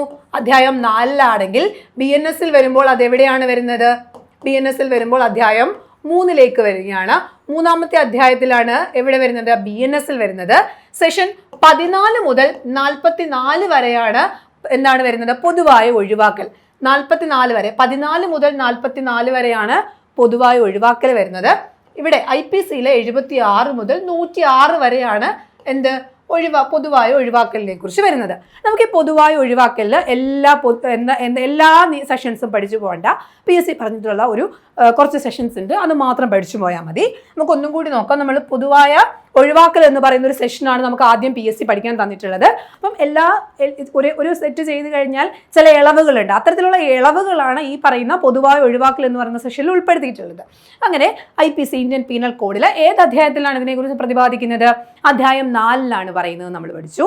അധ്യായം 4 76 മുതൽ 106 വരെയുള്ള സെഷനുകളിലാണ് പൊതുവായ ഒഴിവാക്കൽ വരുന്നത്. അത് ഭാരതീയ ന്യായ സംഹിത അഥവാ BNS എന്ന് പറയുന്ന അതിൽ വരുമ്പോൾ, ആ നിയമത്തിൽ വരുമ്പോഴേക്കും അധ്യായം 3-ലാണ് വരുന്നത്. 14 മുതൽ എവിടെ വരെ വരുന്നു? 44 വരെയുള്ള സെഷനുകളിലാണ് പൊതുവായ ഒഴിവാക്കൽ വരുന്നത്. നമുക്ക് ഓരോ ഒഴിവാക്കൽ കൃത്യമായി PSC പറയുന്ന കാര്യങ്ങൾ മാത്രം നമ്മൾ പഠിക്കുന്നുള്ളൂ. അത്തരത്തിൽ PSC പറഞ്ഞിട്ടുള്ള ഓരോരോ പൊതുവായ ഒഴിവാക്കലുമായിട്ട് ബന്ധപ്പെട്ടുള്ള സെഷൻസ് നമുക്ക് പഠിക്കാം. നമ്മൾ ആദ്യം നോക്കാൻ പോകുന്ന സെഷൻസ് ഏത് സെഷനാണ്? IPCയുടെ 81-ാമത്തെ സെഷനാണ്. IPCയുടെ 81-ാമത്തെ സെഷനാണ്. അത് BNSൽ വരുമ്പോൾ 19-ാമത്തെ സെഷനാവും. BNSൽ വരുമ്പോൾ അത് എന്താകുന്നു? 19-ാമത്തെ സെഷനാകുന്നു. IPCയുടെ 81-ാമത്തെ സെഷനാണ് നമുക്ക് പഠിക്കേണ്ടത്. BNSൽ അത് സെഷൻ 19-ൽ വരികയാണ്. നമുക്ക് ഒരുപാട് വലുതായിട്ട് നിയമം ഇങ്ങനെ കൃത്യമായിട്ട് പഠിച്ച് വളരെ കോംപ്ലിക്കേറ്റഡ് ആയിട്ടൊന്നും പോകണ്ട. വളരെ സിമ്പിളായിട്ട് നമ്മളോട് PSC ഒരു കാര്യം ചോദിച്ചു കഴിഞ്ഞാൽ നമുക്ക് കൃത്യമായിട്ട് OMR എടുത്ത് 4 ഓപ്ഷൻ കിട്ടിക്കഴിഞ്ഞാൽ എവിടെ ആൻസർ ചെയ്യണം, എന്ത് ആൻസർ ചെയ്യണം എന്നുള്ള കാര്യങ്ങൾ മാത്രം പഠിച്ചാൽ മതി. അപ്പം നമ്മൾ മനസ്സിലാക്കി അതെന്താണ് ആ സെക്ഷൻ, എന്താണ് ആ ഒരു ഭാഗത്ത് പ്രതിപാദിക്കുന്നതെന്ന് മാത്രം എന്ത് ചെയ്താൽ മതി? പഠിക്കാൻ പോയാൽ മതി. അല്ലാതെ ഒരുപാട് കാര്യങ്ങൾ നമ്മൾ വാരി വലിച്ച് കോംപ്ലിക്കേറ്റഡ് ആവേണ്ട ആവശ്യങ്ങളൊന്നും ഈ നിയമത്തിലൊന്നും വരുന്നില്ല. അങ്ങനെ നമ്മൾ ആദ്യം നോക്കുന്നത് ഏത് സെഷനാണ്? IPCയുടെ 81-ാമത്തെ സെഷനാണ്. ഈ 81-ാമത്തെ സെഷൻ BNS വരുമ്പോൾ 19-ാമത്തെ സെഷനിലാണ് അല്ലെ? 19-ാമത്തെ സെഷനിൽ വരുന്നു. BNSൽ 14 മുതൽ 44 വരെയാണ് എന്ത് വരുന്നത്? ഒഴിവാക്കൽ വരുന്നത്. ഇവിടെ 76 മുതൽ 106 വരെയാണ് എന്ത് ചെയ്യുന്നത്? പ്രധാനപ്പെട്ട ഒഴിവാക്കലുകൾ വരുന്നത്. ഓക്കെ ആണല്ലോ? പൊതുവായ ഒഴിവാക്കൽ വരുന്നത്. അപ്പം ആദ്യത്തെ സെഷൻ എന്ന് പറയുന്നത് 81 എന്ന് പറയുന്നതാണ് നമുക്ക് പഠിക്കാനുള്ളത്. എന്താണ് 81 എന്ന് പറയുന്ന സെഷൻ? നമുക്ക് വളരെ അനിവാര്യത എന്ന് പറയുന്ന നെസസിറ്റി, അതല്ലെങ്കിൽ അനിവാര്യത എന്ന് പറയുന്ന അർത്ഥത്തിൽ വരുന്ന ഒരു കുറ്റകൃത്യമാണ് എന്ത് വരുന്നത്? ആ ഒരു ഭാഗത്ത് വരുന്നത്. Act likely to cause harm but done without criminal intent and to prevent other harm. മറ്റൊരു വലിയ കുറ്റം തടയുന്നതിന് വേണ്ടി നമ്മൾ ചെയ്യുന്ന ചെറിയ കുറ്റം കുറ്റകരമാകുന്നതല്ല എന്നുള്ള നിയമമാണ് ഏത് വരുന്നത്? IPC സെക്ഷൻ എന്ത് വരുന്നത്? 81. അപ്പം ഞാൻ ആദ്യമേ പറഞ്ഞല്ലേ, നമ്മൾക്കറിയാം ഇത് തെറ്റാണ്. ഏതെങ്കിലും ഒരു തെറ്റ് ചെയ്യുന്നതിന് മുമ്പ് ഇത് നിയമാനുസൃതമല്ലാത്ത കാര്യമാണ്, ഇങ്ങനെ ചെയ്തു കഴിഞ്ഞാൽ എന്ത് സംഭവിക്കും എന്നൊക്കെ നമുക്കറിയാം. പക്ഷേ ആ ഒരു സമയത്ത് അതല്ലാതെ നമുക്ക് വേറൊരു ഓപ്ഷൻ ഇല്ലാതെ വരുന്നതിനെയാണ് അത്തരത്തിലുള്ള കാര്യങ്ങൾക്കുള്ള ശിക്ഷാ നടപടികൾക്ക് ചില ഇളവുകളുണ്ട്. അതാണ് ഈ പൊതുവായ ഒഴിവാക്കൽ വരുന്നത്. നമ്മൾ ആദ്യം പഠിച്ചു. അപ്പൊ അങ്ങനെ വരുമ്പോൾ IPC 81 എന്ന് പറയുന്ന സെക്ഷൻ നമ്മൾ ആദ്യം പഠിക്കുന്ന സെഷനാണ് 81. അനിവാര്യത എന്ന് പറയുന്ന അർത്ഥത്തിൽ വരുന്ന ഒരു സെഷനാണ് എന്ത് വരുന്നത്? 81 എന്ന് പറയുന്നത്. Act likely to cause harm എന്താ പറയുന്നത്? എന്തെങ്കിലും ഒരു നാശം ഉണ്ടാകും, അല്ലെങ്കിൽ എന്തെങ്കിലും മോശമല്ലാത്തത് സംഭവിക്കുമെന്ന് നമുക്ക് കൃത്യമായിട്ട് അറിയാം. അങ്ങനെ എന്തെങ്കിലും ഒരു ദുരന്തം ഉണ്ടാകുമെന്ന് നമുക്ക് കൃത്യമായ അറിവാണ്. പക്ഷേ നമുക്ക് ദുരുദ്ദേശം ക്രിമിനൽ മൈൻഡോട് കൂടി നമ്മൾ ചെയ്യുന്നതല്ലെങ്കിൽ കൂടി അത്തരത്തിലുള്ളൊരു ചെറിയ തെറ്റ് ചെയ്തു കഴിഞ്ഞാൽ ആ ഒരു തെറ്റിനെ കുറ്റമായി കണക്കാക്കാൻ പാടില്ല എന്ന് പറയുന്ന ഒരു ഇതാണ് IPC സെഷനിൽ വരുന്ന നിയമം എന്ന് പറയുന്നത്. IPC 81 എന്താണ്? ഒരു വലിയ കുറ്റം തടയുന്നതിനോ ഒഴിവാക്കുന്നതിനോ വേണ്ടി ഒരു വ്യക്തി ചെയ്യുന്ന ചെറിയ കുറ്റമാണ്. അതായത് കുറെ ഓലമേഞ്ഞ പുരകളുണ്ട്. അപ്പം അത്തരത്തിൽ ഒരു കൂട്ടമായിട്ട് താമസിക്കുന്ന ഒരു ഇടമാണെങ്കിൽ അവിടെ ഏതെങ്കിലും ഒരു വീട്ടിൽ തീ പടരുകയാണ്. അപ്പം അവിടെ ഏതെങ്കിലും ഒരു തീ പടരുകയാണെങ്കിൽ ഈ ഒരു തീ പടരുന്നത് തടയാൻ വേണ്ടി തൊട്ടടുത്തുള്ള ഏതെങ്കിലും ഒരു വീട് പൂർണ്ണമായിട്ട് അങ്ങ് നശിപ്പിച്ച് കളയും. അതായത് അത് കണക്ഷൻ ഇല്ലാതാകുന്ന രീതിയിൽ, മറ്റൊരു സ്ഥലവുമായിട്ട് ബന്ധിപ്പിക്കുന്ന രീതിയിൽ, ഒരു കണക്ഷനും ഇല്ലാത്ത രീതിയിൽ ഈ പടരുന്ന ഏരിയയിലുള്ള തൊട്ടടുത്ത് വരുന്ന ഒരു സ്ഥലം നമ്മൾ പൂർണ്ണമായി നശിപ്പിച്ച് കളയുകയാണെങ്കിൽ അതൊരു ദുഷ്ട മനസ്സോടുകൂടി ചെയ്യുന്നതല്ലല്ലോ, ദുഷ്ട ഇന്റൻഷനോടുകൂടി ചെയ്യുന്നതല്ലല്ലോ, ക്രിമിനൽ ഇന്റൻഷൻ ഒന്നുമില്ല. നമുക്ക് അടുത്തൊരു അല്ലെങ്കിൽ പറഞ്ഞ ആ ഒരു ലൊക്കാലിറ്റി മുഴുവൻ നശിച്ചു പോകും. അങ്ങനെ അത്രയും വലിയൊരു നാശം ഒഴിവാക്കുന്നതിനായി നമ്മൾ ചെയ്യുന്ന ഒരു ചെറിയ കുറ്റം അല്ലെ, ഒരു വീട് നശിപ്പിക്കുന്നു അല്ലെങ്കിൽ വീട് ഇല്ലാതാക്കുന്നു, അതൊരു കുറ്റമാണ്. പക്ഷേ ആ ഉദ്ദേശം എന്ന് പറയുന്നത് ക്രിമിനൽ ഇന്റൻഷനോട് കൂടി അല്ല എന്ന് പറയുന്ന സാഹചര്യം വരുമ്പോൾ അതൊരു കുറ്റമായി കണക്കാക്കത്തില്ല. അത്രയേ ഉള്ളൂ. ഏതെന്ന് പറയുന്നത് IPC സെക്ഷൻ 81 എന്ന് പറയുന്നത് ഒരു വലിയ കുറ്റം തടയുന്ന അല്ലെങ്കിൽ വലിയൊരു നാശം തടയുന്നതിന് വേണ്ടിയിട്ടുള്ളൊരു ഹാനിയോ അല്ലെങ്കിൽ എത്തരത്തിലുള്ള നാശം തടയുന്നതിന് വേണ്ടിയിട്ട് ഒരാൾ ചെയ്യുന്ന ചെറിയ കുറ്റമായി കണക്കാക്കേണ്ടതില്ല എന്നുള്ള നിയമമാണ് ഏത് IPC സെക്ഷൻ 81 എന്ന് പറയുന്ന നിയമം. അനിവാര്യത എന്ന് പറയുന്ന മീനിങ് നമുക്ക് എടുക്കാൻ പറ്റും. Act likely to cause harm but none without criminal intent to prevent other harm. മറ്റൊരു വലിയ ദുരന്തം തടയുന്നതിനോ അല്ലെങ്കിൽ വലിയൊരു ദുരന്തമോ ഹാനിയോ തടയുന്നതിന് വേണ്ടി ഒരാൾ ചെയ്യുന്ന ഒരു ചെറിയ കുറ്റമാണ് ഏതെന്ന് പറയുന്നത് സെക്ഷൻ 81 വരുന്നത്. അത്തരത്തിലുള്ള കുറ്റത്തെ എന്ത് ചെയ്യുന്നുണ്ട്, ചില ശിക്ഷാ നടപടിയിൽ നിന്ന് ഒഴിവാക്കുന്നതാണ് IPCയുടെ സെക്ഷൻ 81 എന്ന് പറയുന്ന സെക്ഷൻ, അഥവാ BNSലെ 19 എന്ന് പറയുന്ന സെക്ഷൻ. അതാണ് നമുക്ക് പഠിക്കാനുള്ള ആദ്യത്തെ സെഷൻ എന്ന് പറയുന്നത്. ഇനി നമുക്ക് 81 ശേഷം നമുക്ക് പഠിക്കാനുള്ള സെഷൻ എന്ന് പറയുന്നത് 82 ആണ്. 82 എന്ന് പറയുന്നതും 83 എന്ന് പറയുന്നതും ശൈശവം എന്ന് പറയുന്ന ഒരു ഹെഡിങ്ങിനകത്ത് വരുന്ന അല്ലെങ്കിൽ ശൈശവവുമായിട്ട് ബന്ധപ്പെട്ടിട്ടുള്ള കാര്യങ്ങളാണ്. കുട്ടികളുമായിട്ട് ബന്ധപ്പെട്ട 2 നിയമങ്ങളാണ് 82 എന്ന് പറയുന്ന IPCയുടെ നിയമവും 83 എന്ന് പറയുന്ന IPCയുടെ നിയമവും വരുന്നത്. നമുക്ക് പഠിക്കാനുള്ള 2 നിയമങ്ങളാണ്. 82 പഠിക്കാനുണ്ട്, 83 പഠിക്കാനുണ്ട്. 82 എന്ന് പറയുന്ന നിയമം ഇന്ത്യൻ പീനൽ കോഡിന്റെ സെക്ഷൻ 82. ഈ നിയമം BNS ആവുമ്പോൾ ഏതായിട്ട് മാറുന്നു? BNSൽ 20ാമത്തെ സെഷനിലാണ് വരുന്നത്. ഏത് സെഷനാണ്? 20ാമത്തെ സെഷനിലാണ് വരുന്നത്. IPCയിലെ നമുക്ക് പഠിക്കാനുള്ള 2ാമത്തേത് ഒഴിവാക്കൽ 82 ആണ്. 82ാമത്തെ നിയമം എന്ന് പറയുന്നത് അല്ലെങ്കിൽ സെക്ഷൻ എന്ന് പറയുന്നത് എവിടെയാണ് വരുന്നത്? BNSൽ 20ാമത്തെ സെക്ഷനായിട്ടാണ് വരുന്നത്. അപ്പം ഈ പറയുന്നത് കുട്ടികളുമായിട്ട് ബന്ധപ്പെട്ടുള്ള കാര്യങ്ങളാണ്. അപ്പം ഇതിൽ വളരെ എളുപ്പമാണ് ആ നിയമം പഠിക്കാൻ വേണ്ടിയിട്ട്. അതായത് 7 വയസ്സിന് താഴെയുള്ള കുട്ടികൾ ചെയ്യുന്ന പ്രവൃത്തി, 7 വയസ്സിന് താഴെ ഒരു കുട്ടികളെ സംബന്ധിച്ച് 7 വയസ്സിന് താഴെയുള്ള ഒരു കുട്ടി ചെയ്യുന്ന എന്തെങ്കിലും ഒരു പ്രവൃത്തി അല്ലെങ്കിൽ അതാണ് അവരുമായിട്ട് ബന്ധപ്പെട്ട കാര്യങ്ങളാണ്. അവർ ചെയ്യുന്ന എന്തെങ്കിലും പ്രവൃത്തിയുമായിട്ട് ബന്ധപ്പെട്ട കാര്യമാണ് എവിടെ വരുന്നത്? 82ാമത്തെ സെഷനിൽ വരുന്നത്. അവിടെ എങ്ങനെയാണ് വരുന്നത്? 7 വയസ്സിൽ താഴെയുള്ള കുട്ടികൾ ചെയ്യുന്ന കാര്യങ്ങൾ അല്ലെങ്കിൽ ചെയ്യുന്നതൊന്നും എന്തല്ല, കുറ്റകരമല്ല.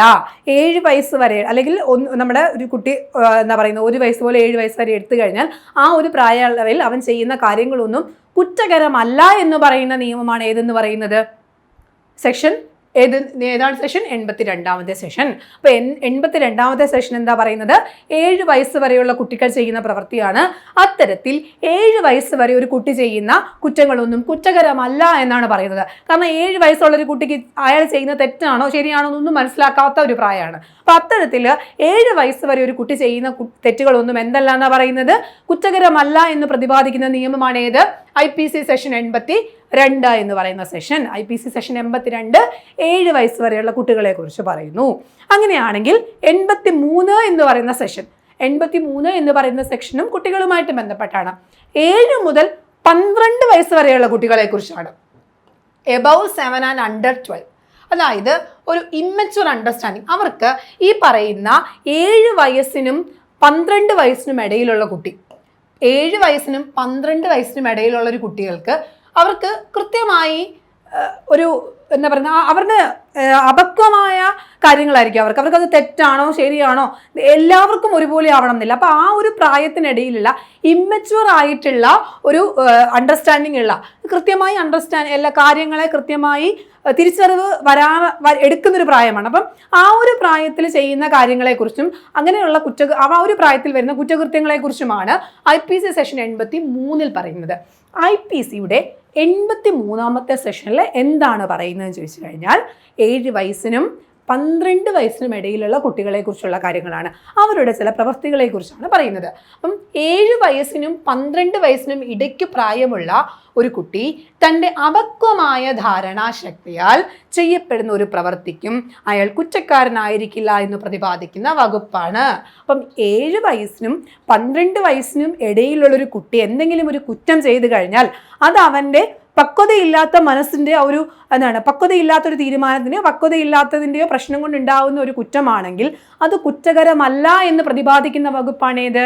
IPCയുടെ 83ാമത്തെ സെക്ഷൻ. പക്ഷേ ആ കുട്ടിക്ക് അങ്ങനെ അപക്വമായ മനസ്സിലാണ് അല്ലെങ്കിൽ ആ തീരുമാനം എടുത്തതെന്ന് എന്ത് ചെയ്യണം? നമ്മളത് തെളിയിക്കണം. തെളിയിക്കണം എന്നുള്ള ബാധ്യസ്ഥ എന്ന് പറയുന്നുണ്ട്. അങ്ങനെ കോടതിയിൽ നമ്മൾ തെളിയിച്ചാൽ മാത്രമേ അങ്ങനെ പറയാൻ 83 എന്ന് പറയുന്ന സെക്ഷൻ നിലനിൽപ്പുള്ളൂ. നമ്മൾ എടുക്കുവാണെങ്കിൽ നമ്മൾ മറ്റേ ജയറാമിൻ്റെ എൻ്റെ വീട് അപ്പുവിൻ്റെ സിനിമയിൽ ഇളയ കുട്ടീനെ കൊല്ലുകയാണ്. അതവൻ്റെ അപക്വമായ തീരുമാനമല്ല, അവനറിയാം മരിച്ചു പോകുമെന്നറിയാം. പക്ഷെ ആ ഒരു സമയത്ത് എന്താണ്, അവനത് അറിഞ്ഞുകൊണ്ട് ചെയ്യുന്നതാണ്. വളരെ ബ്രില്യൻ്റ് ആയിട്ടുള്ളൊരു കുട്ടിയാണ്. അപ്പം കാര്യങ്ങൾ തിരിച്ചറിയാൻ സാധിക്കുന്ന ഒരു കുട്ടിയാണ്. അത്തരത്തിലൊരു കുറ്റം ചെയ്തു കഴിഞ്ഞാൽ അത് കുറ്റമാണ്.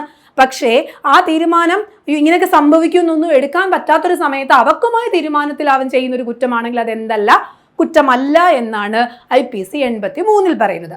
നമ്മളിപ്പോൾ IPC 82 നോക്കുന്നു, 83 നോക്കുന്നു. 82ാമത്തെ സെക്ഷൻ എന്താണ് പറയുന്നത്? 82ാമത്തെ സെക്ഷൻ പറയുന്നു 7 വയസ്സ് വരെയുള്ള പ്രായത്തിൽ ഒരു കുട്ടി ചെയ്യുന്ന കുറ്റം ഒന്നും എന്തല്ല എന്ന് പറയുന്നു, കുറ്റമായിട്ട് കണക്കാക്കപ്പെടുന്നില്ല എന്ന് പറയുന്നത് IPCയുടെ ഏത് സെഷനിലാണ്? 83ാമത്തെ സെഷനിലാണ്. അപ്പം 83ാമത്തെ സെഷൻ BNSൽ വരുമ്പോൾ അത് എത്രാമത്തെ സെഷനാവുന്നു? 20ാമത്തെ സെഷനായിട്ട് വരുന്നു. അതിനുശേഷം നമ്മൾ 83 നോക്കി. 83 എന്ന് പറയുന്ന സെക്ഷൻ IPCയിൽ BNSൽ വരുമ്പോൾ അത് 21ാമത്തെ സെഷനായിട്ട് വരുന്നു. 83 എന്ന് പറയുന്ന സെഷൻ എന്താ പറയുന്നത്? 7 വയസ്സിനും 12 വയസ്സിനും ഇടയിലുള്ള പ്രായത്തിലുള്ള കുട്ടികൾ. ഈ ഒരു കാലഘട്ടത്തിൽ, ഈ ഒരു പ്രായത്തിനിടയിൽ ഒരു കുട്ടി തൻ്റെ അപക്വമായ ധാരണ കൊണ്ട് ചെയ്യുന്ന എന്തെങ്കിലും ഒരു തെറ്റോ കുറ്റമോ എന്തായിരിക്കില്ല, കുറ്റകരമാവില്ല എന്ന് പറയുന്ന നിയമമാണ് സെഷൻ 83 വരുന്നത്.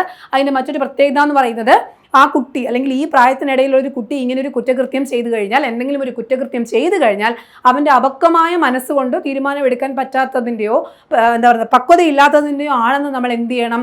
പ്രൂവ് ചെയ്യണം. അങ്ങനെ പ്രൂവ് ചെയ്തെങ്കിൽ മാത്രമേ അത് വാലിഡ് ആവത്തുള്ളൂ. ഓക്കെ ആണല്ലോ? അപ്പോൾ 82ാമത്തെ സെഷനും പഠിച്ചു, 83ാമത്തെ സെഷനും പഠിച്ചു. ഇനി നമുക്ക് 84ാമത്തെ സെഷൻ പഠിക്കണം. ചിത്തഭ്രമവുമായിട്ട് ബന്ധപ്പെട്ട സെഷനാണ്. എന്താണ്? Act of a person of unsound mind. ചിത്തഭ്രമവുമായിട്ട് ബന്ധപ്പെട്ട വരുന്ന കാര്യങ്ങളെക്കുറിച്ച് സംസാരിക്കുന്ന ഒരു സെഷനാണ് ഏതെന്ന് പറയുന്നത് 84 എന്ന് പറയുന്ന സെഷൻ. IPCയിലെ 84ാമത്തെ സെഷൻ. IPCയിലെ ഏതാമത്തെ സെക്ഷനാണ്? 84ാമത്തെ സെക്ഷനാണ്.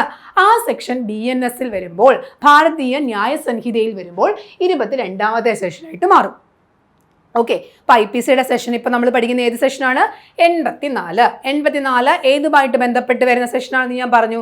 അതായത് ചിത്തഭ്രമം അല്ലെങ്കിൽ ഭ്രാന്ത് എന്ന് പറയുന്നത്, അല്ലെങ്കിൽ മാനസികമായ വൈകല്യങ്ങളുള്ള, മാനസികമായ നല്ല മനസ്സില്ലാത്ത ആളുകൾ അല്ലെങ്കിൽ മാനസികമായ ബുദ്ധിമുട്ടുകൾ അനുഭവിക്കുന്ന ആളുകളുമായിട്ട് ബന്ധപ്പെട്ട് വരുന്ന വകുപ്പാണ് ഏതെന്ന് പറയുന്നത് നമ്മുടെ 84ാമത്തെ സെഷൻ എന്ന് പറയുന്നത്. ആ സെക്ഷനിൽ എന്താ പറയുന്നത്?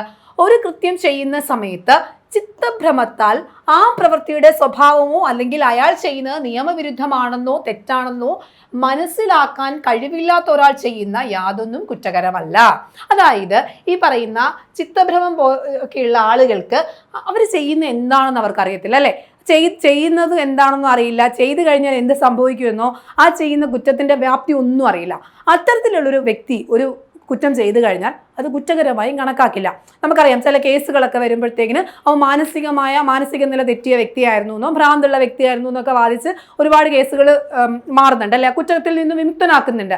അപ്പം അത്തരത്തിലൊരു സെക്ഷനാണ് ഈ പറയുന്ന 84 എന്ന് പറയുന്ന IPCയുടെ സെഷൻ 84, അല്ലെങ്കിൽ BNS എന്ന് പറയുന്ന 22 എന്ന് പറയുന്ന സെഷൻ. അപ്പം അങ്ങനെ വന്നു കഴിഞ്ഞാൽ ഒരു വ്യക്തിക്ക് ചിത്തഭ്രമം ഉണ്ടെന്നോ ഭ്രാന്തുണ്ടെന്നോ അവൻ മാനസികമായ ബുദ്ധിമുട്ടുകൾ അനുഭവിക്കുന്ന വ്യക്തിയാണോന്നോ കോടതിയിൽ എന്ത് ചെയ്യണം, നമ്മൾ അത് പ്രൂവ് ചെയ്യണം.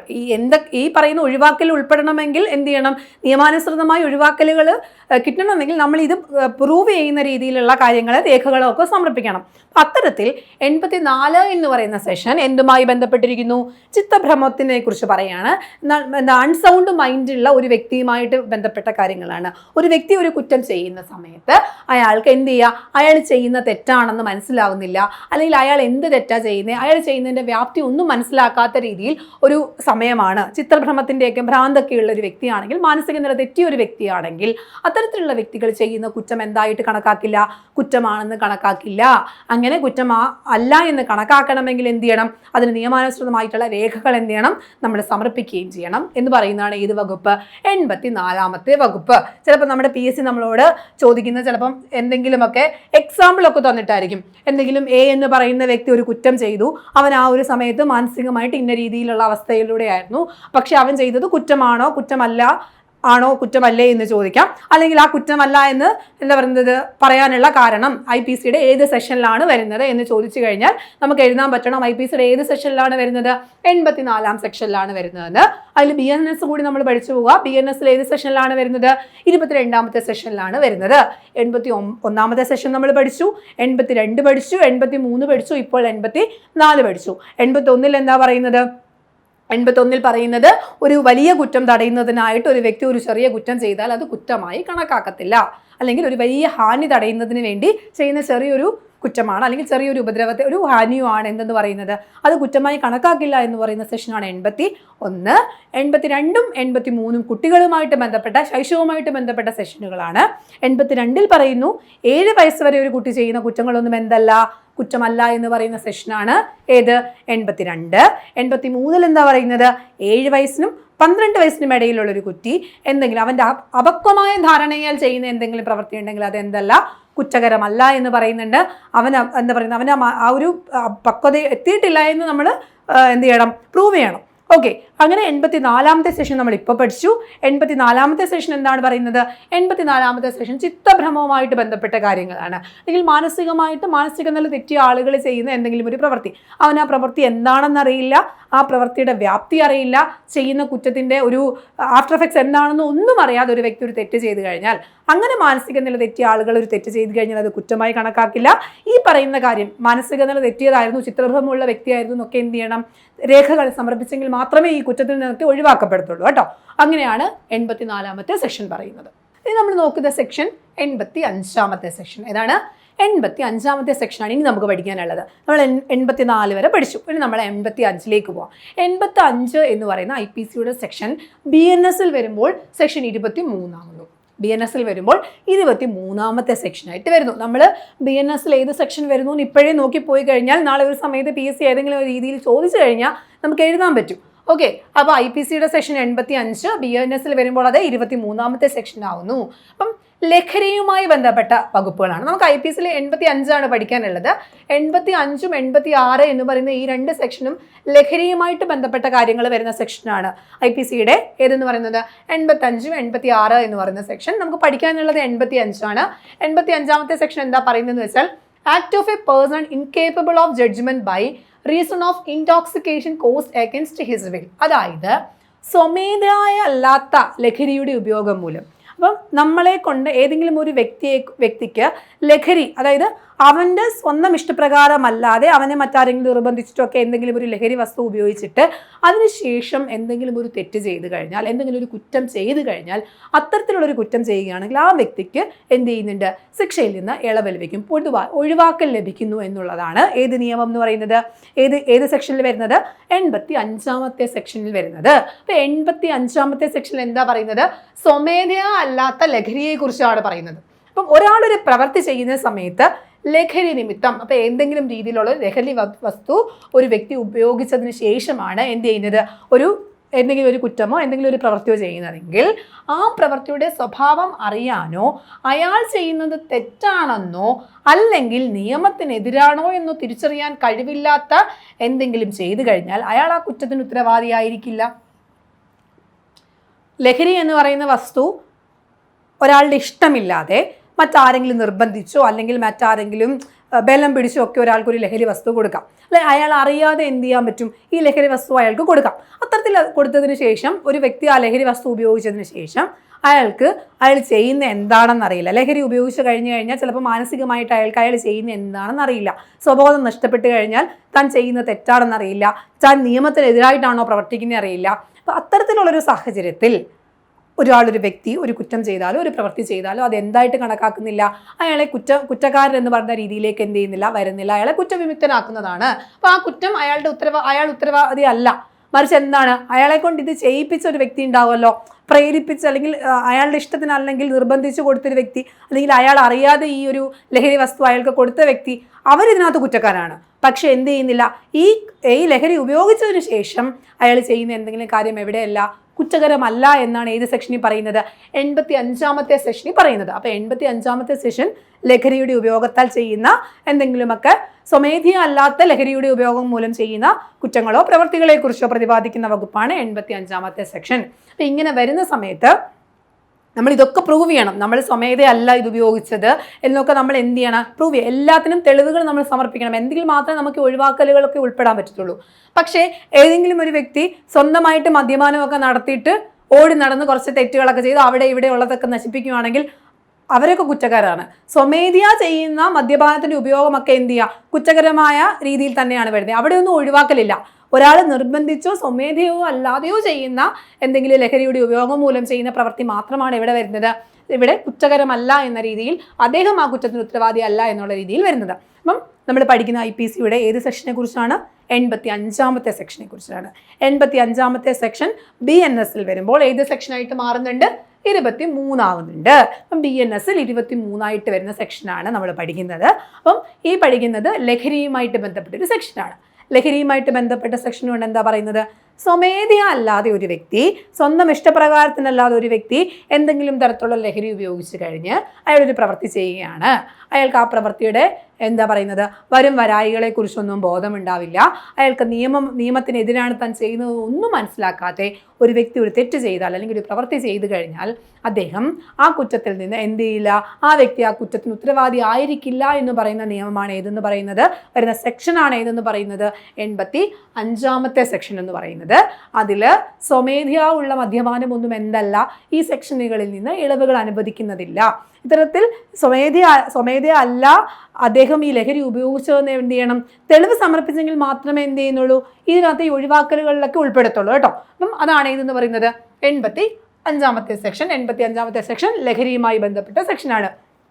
ഇവിടെയും നമുക്ക് എക്സാമിന് എന്ത് ചെയ്യാം, എന്തെങ്കിലുമൊക്കെ എക്സാമ്പിൾ പറഞ്ഞിട്ട് ചെയ്യാം. കാരണം ഒരാൾ സ്വമേധയാ കൊടുക്കുന്നതാണോ, സ്വമേധയാ ലഹരി ഉപയോഗിക്കുന്നതാണോ, അല്ലെങ്കിൽ മറ്റൊരാൾ നിർബന്ധിച്ച് മറ്റൊരാളുടെയോ പ്രേരണയാലോ അല്ലെങ്കിൽ നിർബന്ധിച്ചൊക്കെ കൊടുക്കുന്നതാണോ എന്നുള്ള രീതിയിലൊക്കെ തന്നെ എന്ത് ചെയ്യുക, PSC ഒരു എക്സാമ്പിളൊക്കെ തന്നിട്ട് നമ്മളോട് ചോദിച്ചു കഴിഞ്ഞാൽ നമുക്ക് എഴുതാൻ പറ്റണം. അപ്പോൾ നമുക്ക് കൃത്യമായിട്ട് അറിയണം എന്താണ്, സ്വമേധയാ ഉപയോഗിക്കുന്നതല്ല, മറ്റൊരാളുടെ നിർബന്ധത്താൽ അല്ലെങ്കിൽ സ്വമേധയാ അല്ലാതെ ഉപയോഗിക്കുന്ന ലഹരിയുടെ ഉപയോഗം മൂലം ഉണ്ടാകുന്ന കുറ്റങ്ങളെയാണ് ഇവിടെ നിന്ന് എന്ത് ചെയ്യുന്നത്, ഒഴിവാക്കുന്നത്. 85ാമത്തെ സെക്ഷനിൽ നമ്മൾ പഠിച്ചിരിക്കണം.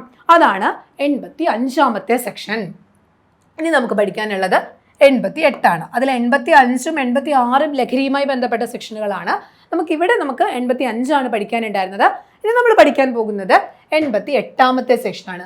എന്താണ് 88ാമത്തെ സെക്ഷൻ എന്ന് പറഞ്ഞാൽ, act not intended to cause death done by consent in good faith for a person's benefit. അതായത് മരണം സംഭവിക്കുമെന്ന ഉദ്ദേശമില്ലാതെ ഒരാളുടെ ഗുണത്തിന് വേണ്ടി അയാളുടെ സമ്മതപ്രകാരം ചെയ്യുന്ന പ്രവൃത്തിയെക്കുറിച്ച് പ്രതിപാദിക്കുന്ന വകുപ്പ്. ഇപ്പം നമ്മൾ ഒരു ഹോസ്പിറ്റലിൽ പോവുകയാണെങ്കിൽ എന്ത് ഓപ്പറേഷൻ നടത്തിയാലും, നമുക്കിപ്പോൾ ഒരു ഓപ്പറേഷൻ തിയേറ്ററിൽ ഒരു രോഗിയെ കിടത്തി കഴിഞ്ഞാൽ സ്വാഭാവികമായിട്ടും എപ്പോഴും അതിൻ്റെ ഒരു സ്റ്റെപ്പാണ്, ഫോളോ ചെയ്യുന്നൊരു സ്റ്റെപ്പാണ് എന്താ, നമ്മൾ ഈ ഓപ്പറേഷനൊക്കെ ചെയ്യുന്നതിന് തൊട്ട് മുമ്പ് നമുക്കൊരു പേപ്പർ തന്നിട്ട് എന്ത് ചെയ്യും, സമ്മതപത്രം എഴുതും അല്ലേ. അപ്പം ഒന്നുകിൽ അയാളുടെ സമ്മതമായിരിക്കും അല്ലേ, അയാളെ കൊണ്ടും എഴുതി ഒപ്പിടും. ഞാൻ ഈ ഓപ്പറേഷന് വിധേയമായി കഴിഞ്ഞാൽ എനിക്ക് എന്ത് സംഭവിച്ചാലും എന്തല്ല, ഈ പറയുന്ന ഓപ്പറേഷൻ ചെയ്യുന്ന വ്യക്തികളോ ഡോക്ടറോ ഉത്തരവാദിയല്ല എന്നുള്ളൊരു സമ്മതപത്രം നമ്മളെ കൊണ്ട് എഴുതിപ്പിക്കാറുണ്ട്. ഏത് ഓപ്പറേഷൻ ചെറിയതായാലും വലുതായാലും എല്ലാത്തിനും എഴുതാറുണ്ട്. അതെന്തിനാണെന്ന് വെച്ച് കഴിഞ്ഞാൽ ഈ മരണം സംഭവിക്കും എന്നുള്ള ഉറപ്പോടു കൂടിയല്ല ഈ പറയുന്ന ഒരു ഓപ്പറേഷൻ നടത്തുന്നത്. എല്ലാ ഓപ്പറേഷനും കഴിയുമ്പോൾ ആളുകൾ മരിക്കുന്നില്ലല്ലോ. അപ്പം എന്നിട്ട് പോലും ചെറിയതായാലും വലുതായാലും എന്ത് ചെയ്യുന്നുണ്ട്, ഡോക്ടർമാർ ഈ സമ്മതപത്രം ഒപ്പിടിപ്പിക്കുന്നുണ്ട്. അപ്പം അത്തരത്തിൽ ഓപ്പറേഷനൊക്കെ ചെയ്യുന്നതിനിടയിൽ മരിക്കുമെന്ന് ഉറപ്പോടെ ചെയ്യുന്നൊന്നുമല്ല. അപ്പം മരണം സംഭവിക്കുമെന്ന ഉദ്ദേശമൊന്നുമില്ലാതെ ഇപ്പം ഈ ഓപ്പറേഷൻ ചെയ്തതിലേ പറ്റത്തുള്ളൂ, ഒരു വ്യക്തിക്ക് ആ രക്ഷപ്പെടണമെങ്കിൽ അവൻ ആ ഓപ്പറേഷൻ ചെയ്തതിലേ പറ്റത്തുള്ളൂ. അത്തരമുള്ള സാഹചര്യമൊക്കെ ഉണ്ടായി കഴിഞ്ഞാൽ ചിലപ്പോൾ എന്ത് ചെയ്യുന്നുണ്ട്, ആ ഒരു രോഗി മരിച്ചു പോകാനൊക്കെ സാധ്യതയുണ്ട്. അങ്ങനെ വരുന്ന സമയത്ത് ഈ ഡോക്ടർ എന്തല്ല, അതിന് ഉത്തരവാദിയല്ല. കാരണം അദ്ദേഹം അയാൾ മരിക്കാൻ വേണ്ടിയല്ല ചെയ്യുന്നത്, അയാളെ തിരിച്ച് ജീവിതത്തിലേക്ക് കൊണ്ടുവരാൻ വേണ്ടിയിട്ടായിരിക്കും ഈ ഓപ്പറേഷനൊക്കെ ചെയ്യുന്നത്. അങ്ങനെ വരുമ്പോൾ അതായത് ഒരു മരണം സംഭവിക്കുമെന്ന് ഉദ്ദേശമില്ലാതെ ഒരു വ്യക്തിയുടെ ഗുണത്തിന് വേണ്ടി എന്ത് ചെയ്യാണ്, അയാളുടെ സമ്മതപ്രകാരം ഒരു പ്രവൃത്തി ചെയ്യുകയും മരണപ്പെടുകയൊക്കെ ചെയ്തു കഴിഞ്ഞാൽ അതെന്തല്ല, കുറ്റകരമല്ല എന്ന് പ്രതിപാദിക്കുന്ന വകുപ്പാണ് എന്താണ് IPCയുടെ 88ാമത്തെ സെക്ഷൻ. അപ്പോൾ IPCയുടെ 88ാമത്തെ സെക്ഷനാണ്. അങ്ങനെയാണെങ്കിൽ BNSൽ അത് 26ാമത്തെ സെക്ഷനായിട്ടാണ് വരുന്നത്. BNS ഭാരതീയ ന്യായ സംഹിതയിൽ എത്രാമത്തെ സെക്ഷനായിട്ടാണ് വരുന്നത്, 26ാമത്തെ സെക്ഷനായിട്ടാണ് വരുന്നത്. IPCയുടെ 88ാമത്തെ സെക്ഷനായിട്ട് വരുന്ന കാര്യമാണ് എന്താണ്, act not to intent to cause, ഒരാൾ മരിക്കാൻ വേണ്ടിയിട്ടല്ല, പക്ഷേ done by consent in good faith for personal benefit, ഒരു വ്യക്തിയുടെ ഗുണത്തിന് വേണ്ടി ഒരു വ്യക്തിയുടെ നല്ലതിന് വേണ്ടിയിട്ട് ഒരു കാര്യം ചെയ്യുകയാണ്. പക്ഷേ എന്താണ്, മരണം സംഭവിച്ചു കഴിഞ്ഞാൽ എന്ത് ചെയ്യുന്നു, ആ ചെയ്യുന്ന വ്യക്തി കുറ്റക്കാരനല്ല എന്ന് പറയുന്ന നിയമമാണ്. മരണം സംഭവിക്കണമെന്ന ഉദ്ദേശമില്ലാതെ ഒരാളുടെ ഗുണത്തിന് വേണ്ടി അയാളുടെ സമ്മതപ്രകാരം ചെയ്യുന്ന പ്രവൃത്തിയെക്കുറിച്ച് പ്രതിപാദിക്കുന്ന വകുപ്പാണ് ഏതെന്ന് പറയുന്നത് സെക്ഷൻ 88 എന്ന് പറയുന്ന വ്യക്തി. അപ്പോൾ നമ്മൾ 88 എന്ന് പറയുന്ന വകുപ്പ് ഏതാണെന്ന് ചോദിച്ചു കഴിഞ്ഞാൽ നമ്മൾ ഇത്രയും ഓർത്താൽ മതി, ഒരു രോഗി ഓപ്പറേഷൻ തിയേറ്ററിൽ കയറുന്നത് നമ്മൾ സമ്മതപത്രം ഒപ്പിട്ട് കൊടുക്കാറുണ്ട്. അയാൾക്ക് എനിക്ക് എന്തെങ്കിലും സംഭവിച്ചാൽ എന്ത് ചെയ്യുന്നു, എനിക്ക് എന്തെങ്കിലും സംഭവിച്ചു കഴിഞ്ഞാൽ എനിക്ക് ഇന്നേക്ക് കാര്യങ്ങൾ സംഭവിക്കുമെന്ന് ഡോക്ടർ പറഞ്ഞിട്ടുണ്ട്, അല്ലെങ്കിൽ എന്നെ പറഞ്ഞ് മനസ്സിലാക്കിയിട്ടുണ്ട്. അത് സംഭവിച്ചു കഴിഞ്ഞാൽ ഡോക്ടർ ഉത്തരവാദി അല്ല എന്ന് നമ്മൾ എന്ത് ചെയ്യുന്നുണ്ട്, സമ്മതം കൊടുക്കുന്നുണ്ട് അല്ലേ. അപ്പൊ ആ കാര്യങ്ങൾ മാത്രം ഓർത്തിരുന്നാൽ മതി. അത്തരത്തിലുള്ള സന്ദർഭങ്ങളിൽ രോഗിക്കോ അല്ലെങ്കിൽ ഏതെങ്കിലും ഒരു വ്യക്തിക്കോ ആ വ്യക്തിയുടെ ഗുണത്തിന് വേണ്ടി ചെയ്യുന്നതാണ്, പക്ഷെ എന്തെങ്കിലും മരണം സംഭവിച്ചു കഴിഞ്ഞാൽ ഈ പറയുന്ന ഡോക്ടർ ഉത്തരവാദി അല്ല എന്ന് വിചാരിച്ചു കഴിഞ്ഞാൽ നമുക്ക് ഈ വകുപ്പ് കിട്ടും, 88ാമത്തെ വകുപ്പ്. ഓക്കെ ആണല്ലോ, 88ാമത്തെ വകുപ്പാണിത്. ഇനി നമ്മൾ പഠിക്കാൻ പോകുന്നത് 89ാമത്തെ വകുപ്പാണ്. 89ാമത്തെ വകുപ്പാണ്. BNSൽ വരുമ്പോൾ 27ാമത്തെ വകുപ്പാണ്. ഓക്കെ ആണല്ലോ, 89ാമത്തെ വകുപ്പ് IPCയുടെ സെക്ഷൻ 89 നമ്മൾ പഠിക്കണം. BNSൽ അത് എന്ത് വരും, 27ാമത്തെ വകുപ്പാണ്. എന്താണ്, act done in good faith for benefit of child or insane person by consent of guardian. അതായത് നമുക്ക് ഏതെങ്കിലും ഒരു കുട്ടിയുണ്ട്, ആ കുട്ടിക്ക് എന്തെങ്കിലും ഒരു കാര്യം ആ കുട്ടിയുടെ നല്ലതിന് വേണ്ടി ചെയ്യുകയാണ്. ഒന്നുകിൽ കുട്ടിയുടെ പേരൻസിൻ്റെ കൺസേൺഡ് കൂടി ഒരു കാര്യം ചെയ്യുകയാണ്, പക്ഷെ ആ കുട്ടിക്ക് ദോഷമായിട്ട് വരുന്ന ആണെങ്കിൽ എന്നുള്ള വകുപ്പ്. അത് അതിൽ ഞാൻ 2 എണ്ണം കൊടുത്തിട്ടുണ്ട്. IPCയിൽ അതിനെ പറയുന്നത് ഇങ്ങനെയാണ്. IPCയിൽ എന്താ പറയുന്നത്, act done in good faith for benefit of child or insane person എന്ന് പറയും. അപ്പം അങ്ങനെയാണെങ്കിൽ ആ ഒരു കാര്യം നമ്മുടെ BNSൽ വരുമ്പോൾ, BNSൽ 27ാമത്തെ സെക്ഷനിൽ വരുമ്പോൾ benefit of a child or person of unsound mind by consent of a guardian. അപ്പം എന്താ പറയുന്നത്, 2 രീതിയിലാണ് അതിനെ പറയുന്നത്.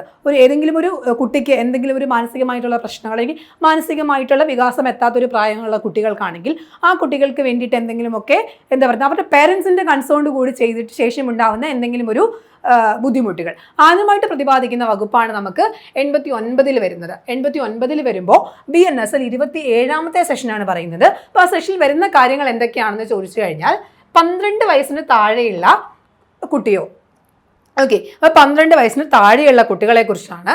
ആ കുട്ടിയോ അല്ലെങ്കിൽ ചിത്തഭ്രമമുള്ള വ്യക്തിയുടെയോ ഗുണത്തെ കരുതി ഏതെങ്കിലും ഒരു കുട്ടി 12 വയസ്സിന് താഴെയുള്ള, നമ്മൾ മുമ്പേ പറഞ്ഞല്ലേ 7നും 12 വയസ്സുള്ള പ്രായത്തിൻ്റെ പ്രത്യേകത എന്ന് പറയുന്നത് എന്താണ്, 12 വയസ്സ് വരെയുള്ള പ്രായം എന്ന് പറയുന്നത് പൂർണ്ണമായി ആ കുട്ടികളുടെ മനസ്സൊന്നും പക്വതയിലേക്ക് എത്തുന്നില്ല. അപ്പം അത്തരത്തിലുള്ള സന്ദർഭങ്ങളിൽ അവരുടെ പേരൻസ് ആണ് അവരുടെ കാര്യങ്ങൾക്ക് കൺസേൺഡ് ആയിട്ട് നിൽക്കുന്നത്. അങ്ങനെ അല്ലെങ്കിൽ ചിത്തഭ്രമമുള്ള ആളുകളോ വ്യക്തികളോ, അവരുടെ ഗുണത്തിന് വേണ്ടി അല്ലെങ്കിൽ അവർക്ക് എന്തെങ്കിലും ഒരു സതുദ്ദേശത്തോടു കൂടി അവരുടെ രക്ഷകർത്താവിനാലോ അല്ലെങ്കിൽ അവരുടെ നിയമാനുസൃതമായ സംരക്ഷണ ചുമതലയുള്ള വ്യക്തിയാലോ അല്ലെങ്കിൽ അയാളുടെ പ്രകടമായ സമ്മതത്തായാലോ ഒരു പ്രവൃത്തി ചെയ്താൽ ആ പ്രവൃത്തിക്ക് എന്തെങ്കിലും ഹാനി ഉണ്ടായാൽ ആ പ്രവൃത്തിയും കുറ്റകരമല്ല എന്ന് പ്രതിപാദിക്കുന്ന വകുപ്പ്. ഒരു കുട്ടികളുടെ കാര്യം എടുക്കാം. നമുക്ക് ഈ കുട്ടികളുടെ കാര്യം എടുക്കുമ്പോഴും നമുക്ക് ഡോക്ടേഴ്സുമായിട്ട് റിലേറ്റ് ചെയ്തൊരു കാര്യം എടുക്കാം. ഏതെങ്കിലും ഒരു കുട്ടി വഴി കൂടെ നമ്മൾ പെട്ടെന്ന് ഒരാൾ ചിലപ്പം മാനസികമായിട്ട് ശരിയായ മാനസിക നിലയുള്ള ആളാവണം എന്നില്ല, അല്ലെങ്കിൽ നമുക്ക് ഈ പറയുന്ന ഒരു കുട്ടികളാണെന്ന് വിചാരിക്കാം. അങ്ങോട്ട് ഒരു നടന്നു പോകുന്ന വഴി, റോഡിലൂടെ നടന്നു പോകുന്ന വഴി ഒരു ആക്സിഡൻറ്റ് ഉണ്ടായി എന്ന് വെക്കുക. അപ്പം അങ്ങനെ ആക്സിഡൻറ്റ് ഉണ്ടായി ഈ കുട്ടി എന്ത് ചെയ്യുന്നു, നമ്മൾ ഹോസ്പിറ്റലിൽ കൊണ്ടുപോകുന്നു. ഹോസ്പിറ്റലിൽ കൊണ്ടുപോകുമ്പോൾ എന്ത് ചെയ്യും, സ്വാഭാവികമായിട്ടും കുറച്ച് സീരിയസ് ആയിട്ടുള്ള ഇഞ്ചുറീസ് ഒക്കെ ഉണ്ടെങ്കിൽ എന്ത് ചെയ്യണം, ഓപ്പറേഷൻ ചെയ്യണം എന്ന് ഡോക്ടർ പറഞ്ഞു കഴിഞ്ഞാൽ ആ കുട്ടി ആവണം എന്നില്ല അല്ലേ.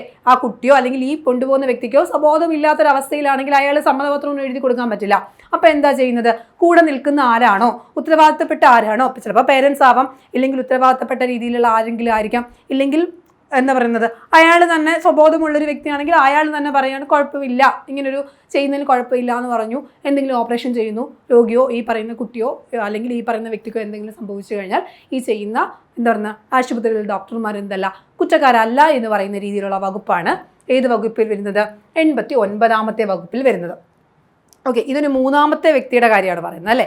മറ്റേ 88-ൽ എന്താ പറഞ്ഞത്, എനിക്ക് ഇന്ന കാര്യങ്ങൾ സംഭവിക്കുമെന്ന് ഞാൻ തന്നെ സമ്മതിക്കുന്നുണ്ട്. ഡോക്ടർ അല്ലെങ്കിൽ ഒരാൾ എന്നെ പറഞ്ഞ് മനസ്സിലാക്കുന്നു, എൻ്റെ നല്ലതിന് വേണ്ടി വേറൊരാളൊരു പ്രവൃത്തി ചെയ്യുകയും എനിക്ക് ദോഷം വരികയും ചെയ്തു കഴിഞ്ഞാൽ ആ വ്യക്തി ആ ചെയ്ത വ്യക്തി കുറ്റക്കാരനല്ല എന്ന് പറയുന്നതാണ് 88ാമത്തെ വകുപ്പ്. ഇനി 89ലേക്ക് വരുമ്പോൾ ഞാൻ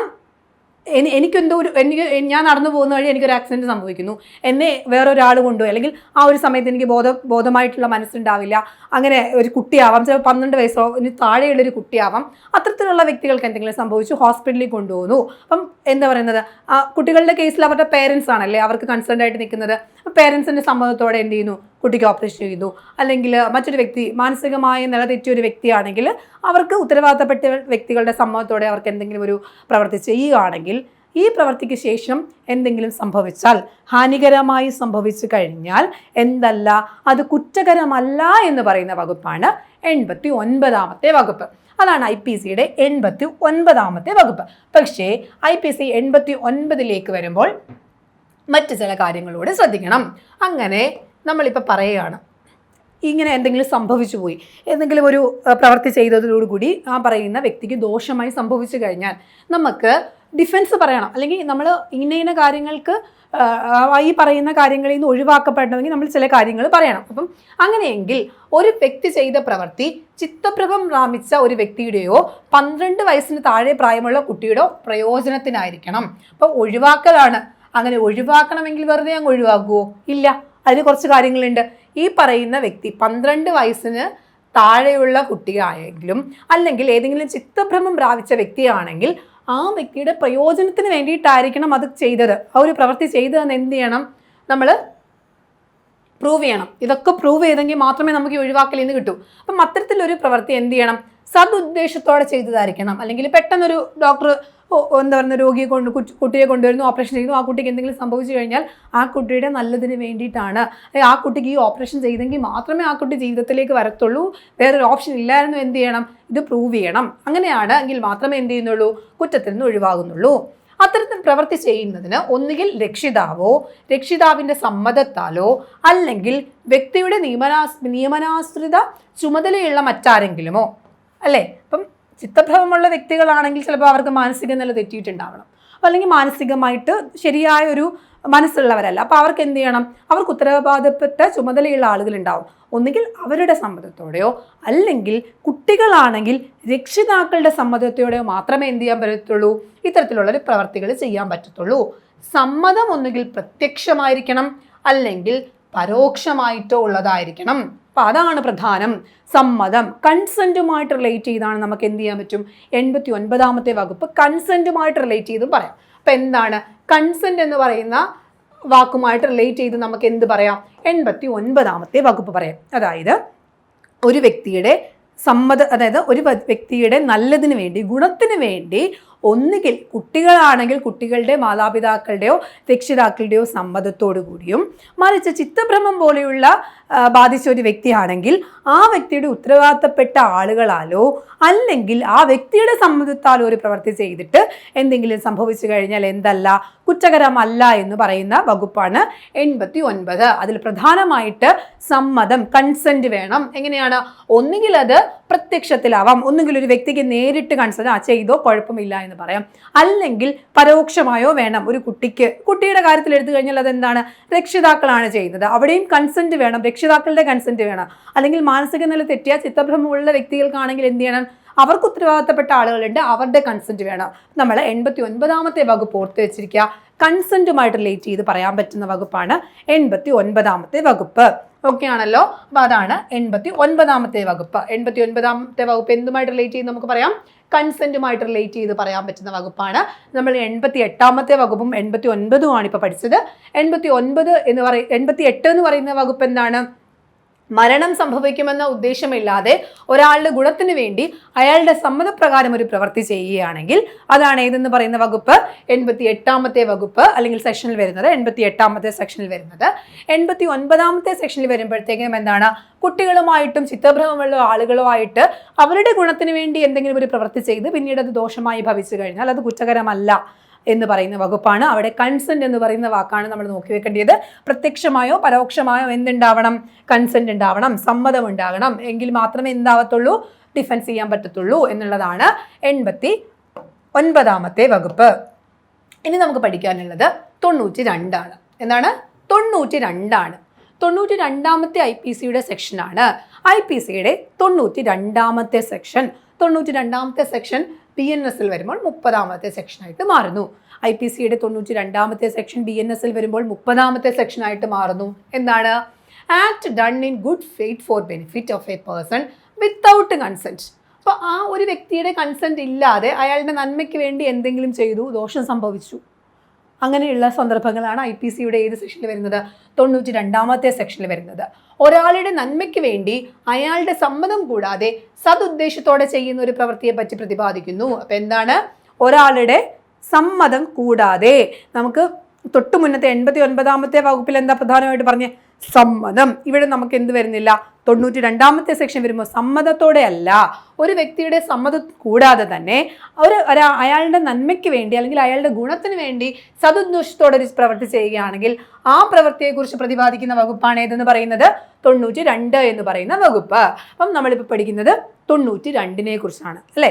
ഒരു വ്യക്തിയുടെ സമ്മതമില്ലാതെ ആ വ്യക്തിക്ക് നന്മ വരുന്നതോ ഗുണത്തിന് വേണ്ടിയോ സതുദ്ദേശത്തോടെ ചെയ്യുന്ന പ്രവൃത്തി വരുന്ന വകുപ്പാണ് 92ാമത്തെ വകുപ്പ്.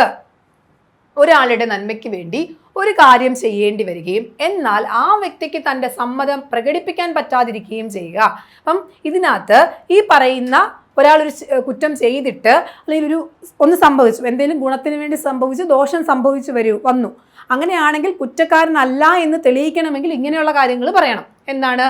നന്മയ്ക്ക് വേണ്ടിയിട്ടാണ് അയാൾ ചെയ്തത്, പക്ഷെ എന്താണ്, ആ ഒരു വ്യക്തിക്ക് ആ ഒരു സമയത്ത് എന്ത് ചെയ്യാൻ പറ്റിയില്ല, സമ്മതം നൽകാൻ പറ്റാത്തൊരു സാഹചര്യം ഉണ്ടായിരുന്നു. അങ്ങനെയുള്ള സമയത്ത് കുറ്റവിമുക്തനാക്കും. അല്ലെങ്കിൽ ഒരു ഗുണത്തിനായി നിയമാനുസൃതമായ സംരക്ഷണ ചുമതലയുള്ള രക്ഷകർത്താവോ മറ്റേതെങ്കിലും ആളോ ഇല്ലാതിരിക്കുക. എന്താ പറയുന്നത്? ഇപ്പോൾ നമ്മൾ ഈ പറയുന്ന മുമ്പേ ഞാൻ പറഞ്ഞ ആക്സിഡൻറ്റ് കേസ് തന്നെ നോക്കാം. ഇപ്പം വഴിയിലൂടെ പോകുന്ന ഒരു ആക്സിഡൻറ്റ് ഉണ്ടായി കഴിഞ്ഞാൽ നമ്മൾ എന്ത് ചെയ്യും? സ്വാഭാവികമായിട്ട് ഹോസ്പിറ്റലിൽ എത്തിക്കും. ഇപ്പോൾ ചിലപ്പോൾ ഇവരുടെ വീട്ടുകാരൊക്കെ വരുന്നതിനൊക്കെ മുമ്പ് അല്ലെങ്കിൽ ദൂരെയുള്ള സ്ഥലങ്ങളിലൊക്കെ ആൾക്കാരാണെങ്കിൽ ചിലപ്പോൾ അവർ എത്തിപ്പെടാൻ സമയത്തിന് പറ്റത്തില്ല. അപ്പോൾ എന്ത് ചെയ്യുന്നു? ആ ഒരു സമയത്ത് ഈ വ്യക്തിക്കോ അവർക്കോ ഒന്നും കൺസേൺ കൊടുക്കാൻ പറ്റത്തില്ല. അപ്പോൾ അത്തരത്തിലുള്ളൊരു സാഹചര്യത്തിൽ ഓപ്പറേഷൻ ചെയ്യണമെങ്കിൽ ചിലപ്പോൾ മൂന്നാമതൊരാളുടെ സമ്മതത്തോടു കൂടി ആയിരിക്കും ചെയ്യുന്നത്, അല്ലെങ്കിൽ ആരെങ്കിലും ഒരാളുടെ ഒപ്പിട്ട് കൊടുത്തിട്ടായിരിക്കും ചെയ്യുന്നത്. ആ ഒരു സാഹചര്യത്തിൽ അതേ പറ്റത്തുള്ളായിരിക്കും. അപ്പം അങ്ങനെ വരുന്ന അവസരമൊക്കെ എന്ത് ചെയ്യും? നമുക്ക് ഈ ഒരു സെക്ഷനകത്ത് വരുത്താൻ പറ്റും. എന്താണ്? ഒരാളുടെ ഗുണത്തിനായി നിയമാനുസൃതമായ സംരക്ഷണ ചുമതലയുള്ള രക്ഷകർത്താവും ഇല്ല അല്ലെങ്കിൽ മറ്റൊരു വ്യക്തികളും ഇല്ലാതിരിക്കുന്ന ഒരു സാഹചര്യത്തിൽ എന്ത് ചെയ്യുന്ന കാര്യങ്ങളാണ്. അപ്പം അയാളുടെ ആ വ്യക്തിയുടെ സമ്മതമില്ലാതെ ചെയ്യുന്ന കാര്യങ്ങളാണ്. ഒരാളുടെ ഗുണത്തിന് ഉത്തമ വിശ്വാസത്തോടു കൂടി അയാളുടെ സമ്മതം കൂടാതെ ഒരു പ്രവൃത്തി ചെയ്യാം. എല്ലാത്തിലും ഇത് നമ്മൾ നോക്കിയാൽ മതി. അയാളുടെ ഗുണത്തിന് വേണ്ടിയാണോ അല്ലയോ എന്നുള്ളതാണ് പ്രധാനം. അപ്പോൾ ആ ഗുണത്തിന് വേണ്ടി അയാളുടെ സമ്മതമില്ലാതെ ചെയ്യുന്ന പ്രവൃത്തിയാണ് 92ാമത്തെ സെക്ഷന് വരുന്നത്. അങ്ങനെ ഒരു സെക്ഷനിൽ നമ്മൾക്കൊരു കേസിനകത്ത് വന്നു കഴിഞ്ഞാൽ ഡിഫൻസിന് വേണ്ടിയിട്ടുള്ള കാര്യങ്ങളാണ്, ഞാൻ ചെയ്തത് കുറ്റമല്ല എന്ന് തെളിയിക്കാൻ വേണ്ടിയിട്ടുള്ള കാര്യങ്ങളാണ് നമ്മൾ ഈ പറഞ്ഞുകൊണ്ടിരിക്കുന്നത്. ഇത് ഒരുപാട് വാസ്റ്റായിട്ട് നമ്മളിങ്ങനെ പറയുമ്പോഴത്തേക്കിന് എല്ലാത്തിലും ഒരേ രീതിയിലാണ് വരുന്നത്. പക്ഷേ ഒന്നോ രണ്ടോ വാക്കുകളുടെ പ്രശ്നമാണ്. തൊട്ടു മുന്നേ നമ്മൾ കൺസെന്റ് ആണ് പറഞ്ഞത്, ഇവിടെ നമ്മൾ കൺസെന്റ് ഇല്ലാത്തൊരവസ്ഥയിലുള്ള കാര്യങ്ങളാണ് പറയുന്നത്. മേൽ പറഞ്ഞ സാഹചര്യത്തിൽ ഒരാൾ ചെയ്യുന്ന പ്രവൃത്തിയാൽ മറ്റൊരാൾക്ക് എന്തെങ്കിലും ഉപദ്രവം ഉണ്ടായാൽ അത് ചെയ്യുന്ന വ്യക്തി ആ കുറ്റത്തിന് ഉത്തരവാദിയായിരിക്കില്ല. അപ്പം ഒരാളുടെ സമ്മതമില്ലാതെ ഒരു വ്യക്തി എന്തെങ്കിലും ഒരു കാര്യം ആ വ്യക്തിയുടെ സതുദ്ദേശത്തോടു കൂടി ആ വ്യക്തിയുടെ നല്ലതിന് വേണ്ടി ഗുണത്തിന് വേണ്ടിയാണ് ചെയ്യുന്നതെങ്കിൽ അത് കുറ്റകരമല്ല എന്ന് പ്രതിപാദിക്കുന്ന വകുപ്പാണ് ഏത് വകുപ്പ്? സെക്ഷൻ 92 വരുന്നത്. നമ്മളിപ്പോൾ പഠിക്കുന്നത് സെക്ഷൻ 92 ബന്ധപ്പെട്ട കാര്യങ്ങളാണ്. ഒരാളുടെ സമ്മതമില്ലാതെ, അദ്ദേഹത്തിന് അനുവാദം കൂടാതെ അയാളുടെ നന്മയ്ക്ക് വേണ്ടി എന്തെങ്കിലും പ്രവൃത്തി ചെയ്തു കഴിഞ്ഞാൽ അത് കുറ്റകരമാവില്ല എന്ന് പറഞ്ഞ സെക്ഷനാണ് ഏതെന്ന് പറയുന്നത്? 92 സെക്ഷൻ എന്ന് പറയുന്നത്. അതാണ് നമ്മളിപ്പോൾ പഠിച്ചത്. ഇനി നമ്മൾ നോക്കാൻ പോകുന്നത് പ്രധാന ഒഴിവാക്കൽ ഉൾപ്പെട്ട പൊതുശല്യം എന്ന് പറയുന്ന ഒരു കാര്യമാണ്. പൊതുശല്യം, പബ്ലിക് നോയ്സൻസ് ആയിട്ടുള്ള ഒരു കാര്യമാണ്. IPCയുടെ 268 സെക്ഷൻ, IPCയുടെ 268 സെക്ഷൻ നമ്മൾ പഠിക്കാൻ പോകുന്ന 268 സെക്ഷനാണ്. എന്താണ് IPC 268 സെക്ഷനിൽ വരുന്നത്? IPCയുടെ 268 സെക്ഷനിൽ പൊതുശല്യം അഥവാ പബ്ലിക് നോയ്സൻസുമായിട്ട് ബന്ധപ്പെട്ട കാര്യങ്ങളാണ് പ്രതിപാദിക്കുന്നത്.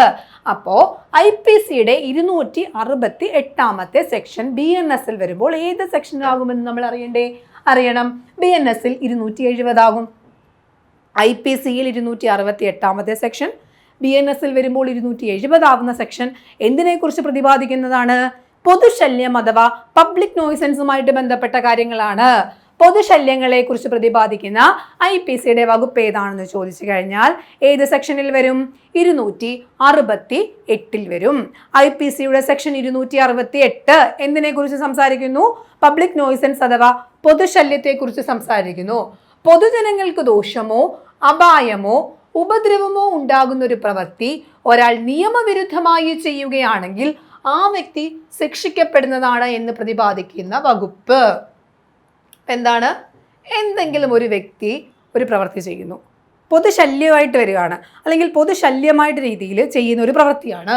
പൊതുജനങ്ങൾക്ക് ദോഷമോ അപായമോ ഉപദ്രവമോ ഉണ്ടാക്കുന്ന ഒരു പ്രവൃത്തി ഒരാൾ നിയമവിരുദ്ധമായി ചെയ്യുകയാണെങ്കിൽ ആ വ്യക്തി എന്ത് ചെയ്യും? ശിക്ഷിക്കപ്പെടും എന്ന് പ്രതിപാദിക്കുന്ന വകുപ്പാണ് ഏതെന്ന് പറയുന്നത്? പൊതുശല്യം എന്ന് പറയുന്നത്. നമുക്ക് ഏതെങ്കിലും ഒരു ലൊക്കാലിറ്റി എടുത്തു കഴിഞ്ഞാൽ ഒരു വ്യക്തി നമ്മൾക്ക് ശല്യമാകുന്ന രീതിയിൽ എന്തെങ്കിലും ഒരു പ്രവൃത്തി ചെയ്തുകൊണ്ടിരിക്കുകയാണ്. അപ്പം അത് ആ ഒരു ലൊക്കാലിറ്റിയിലുള്ള എല്ലാവർക്കും അതുകൊണ്ട് അയാളെ കൊണ്ട് ബുദ്ധിമുട്ടാണ് ഉണ്ടാകുന്നതെങ്കിൽ അതിനെ നമുക്ക് പൊതുശല്യം എന്ന് പറയാം. അത്തരത്തിൽ എന്തെങ്കിലും ഒരു പൊതുശല്യം എന്ന് പറയുന്ന ഒരു രീതിയിലേക്ക് ഒരാളുകൾക്ക് ജനങ്ങൾക്ക് ബുദ്ധിമുട്ടുണ്ടാവുന്ന രീതിയിൽ ഒരാളൊരു പ്രവൃത്തി ചെയ്യുകയാണെങ്കിൽ അതെന്ത് ചെയ്യും? ഏത് സെക്ഷനിൽ വരും? 268 സെക്ഷനിൽ വരും. അതനുസരിച്ച് എന്താണ്? കുറ്റകരമാണ് എന്ന് പറയുന്ന സെക്ഷനാണ് 268. അങ്ങനെ ആ വ്യക്തിക്ക് ശിക്ഷ കൊടുക്കുന്നതിനെ കുറിച്ചാണ് ഏത് സെക്ഷനിൽ പറയുന്നത്? 268 പറയുന്നത്.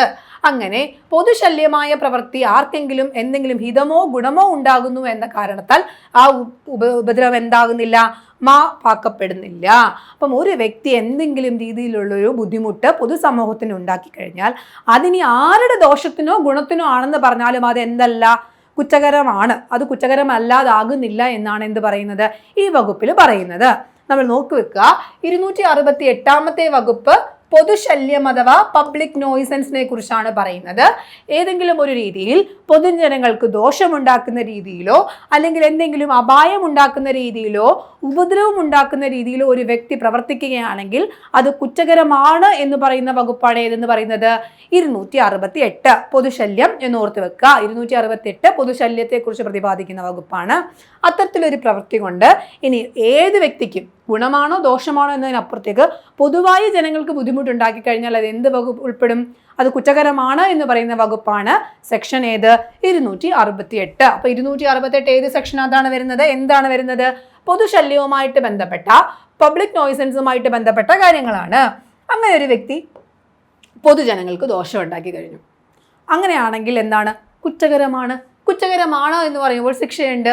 പൊതുജനങ്ങൾക്ക് ശല്യമുണ്ടാകുന്ന ഏതൊരാൾക്കും സെക്ഷൻ 290 പ്രകാരം 268 പൊതുശല്യത്തെക്കുറിച്ച് പ്രതിപാദിക്കുന്നത് അല്ലെ. 268 പൊതുശല്യത്തെക്കുറിച്ച് പ്രതിപാദിക്കുന്നു. അങ്ങനെ 290 സെക്ഷൻ പ്രകാരം 200 രൂപയാണ്. IPC പ്രകാരം 200 രൂപയോട് കൂടിയ പിഴയാണ്. ജാമ്യം കിട്ടുന്ന ബെയിലബിൾ ഒഫൻസ് ആണ്.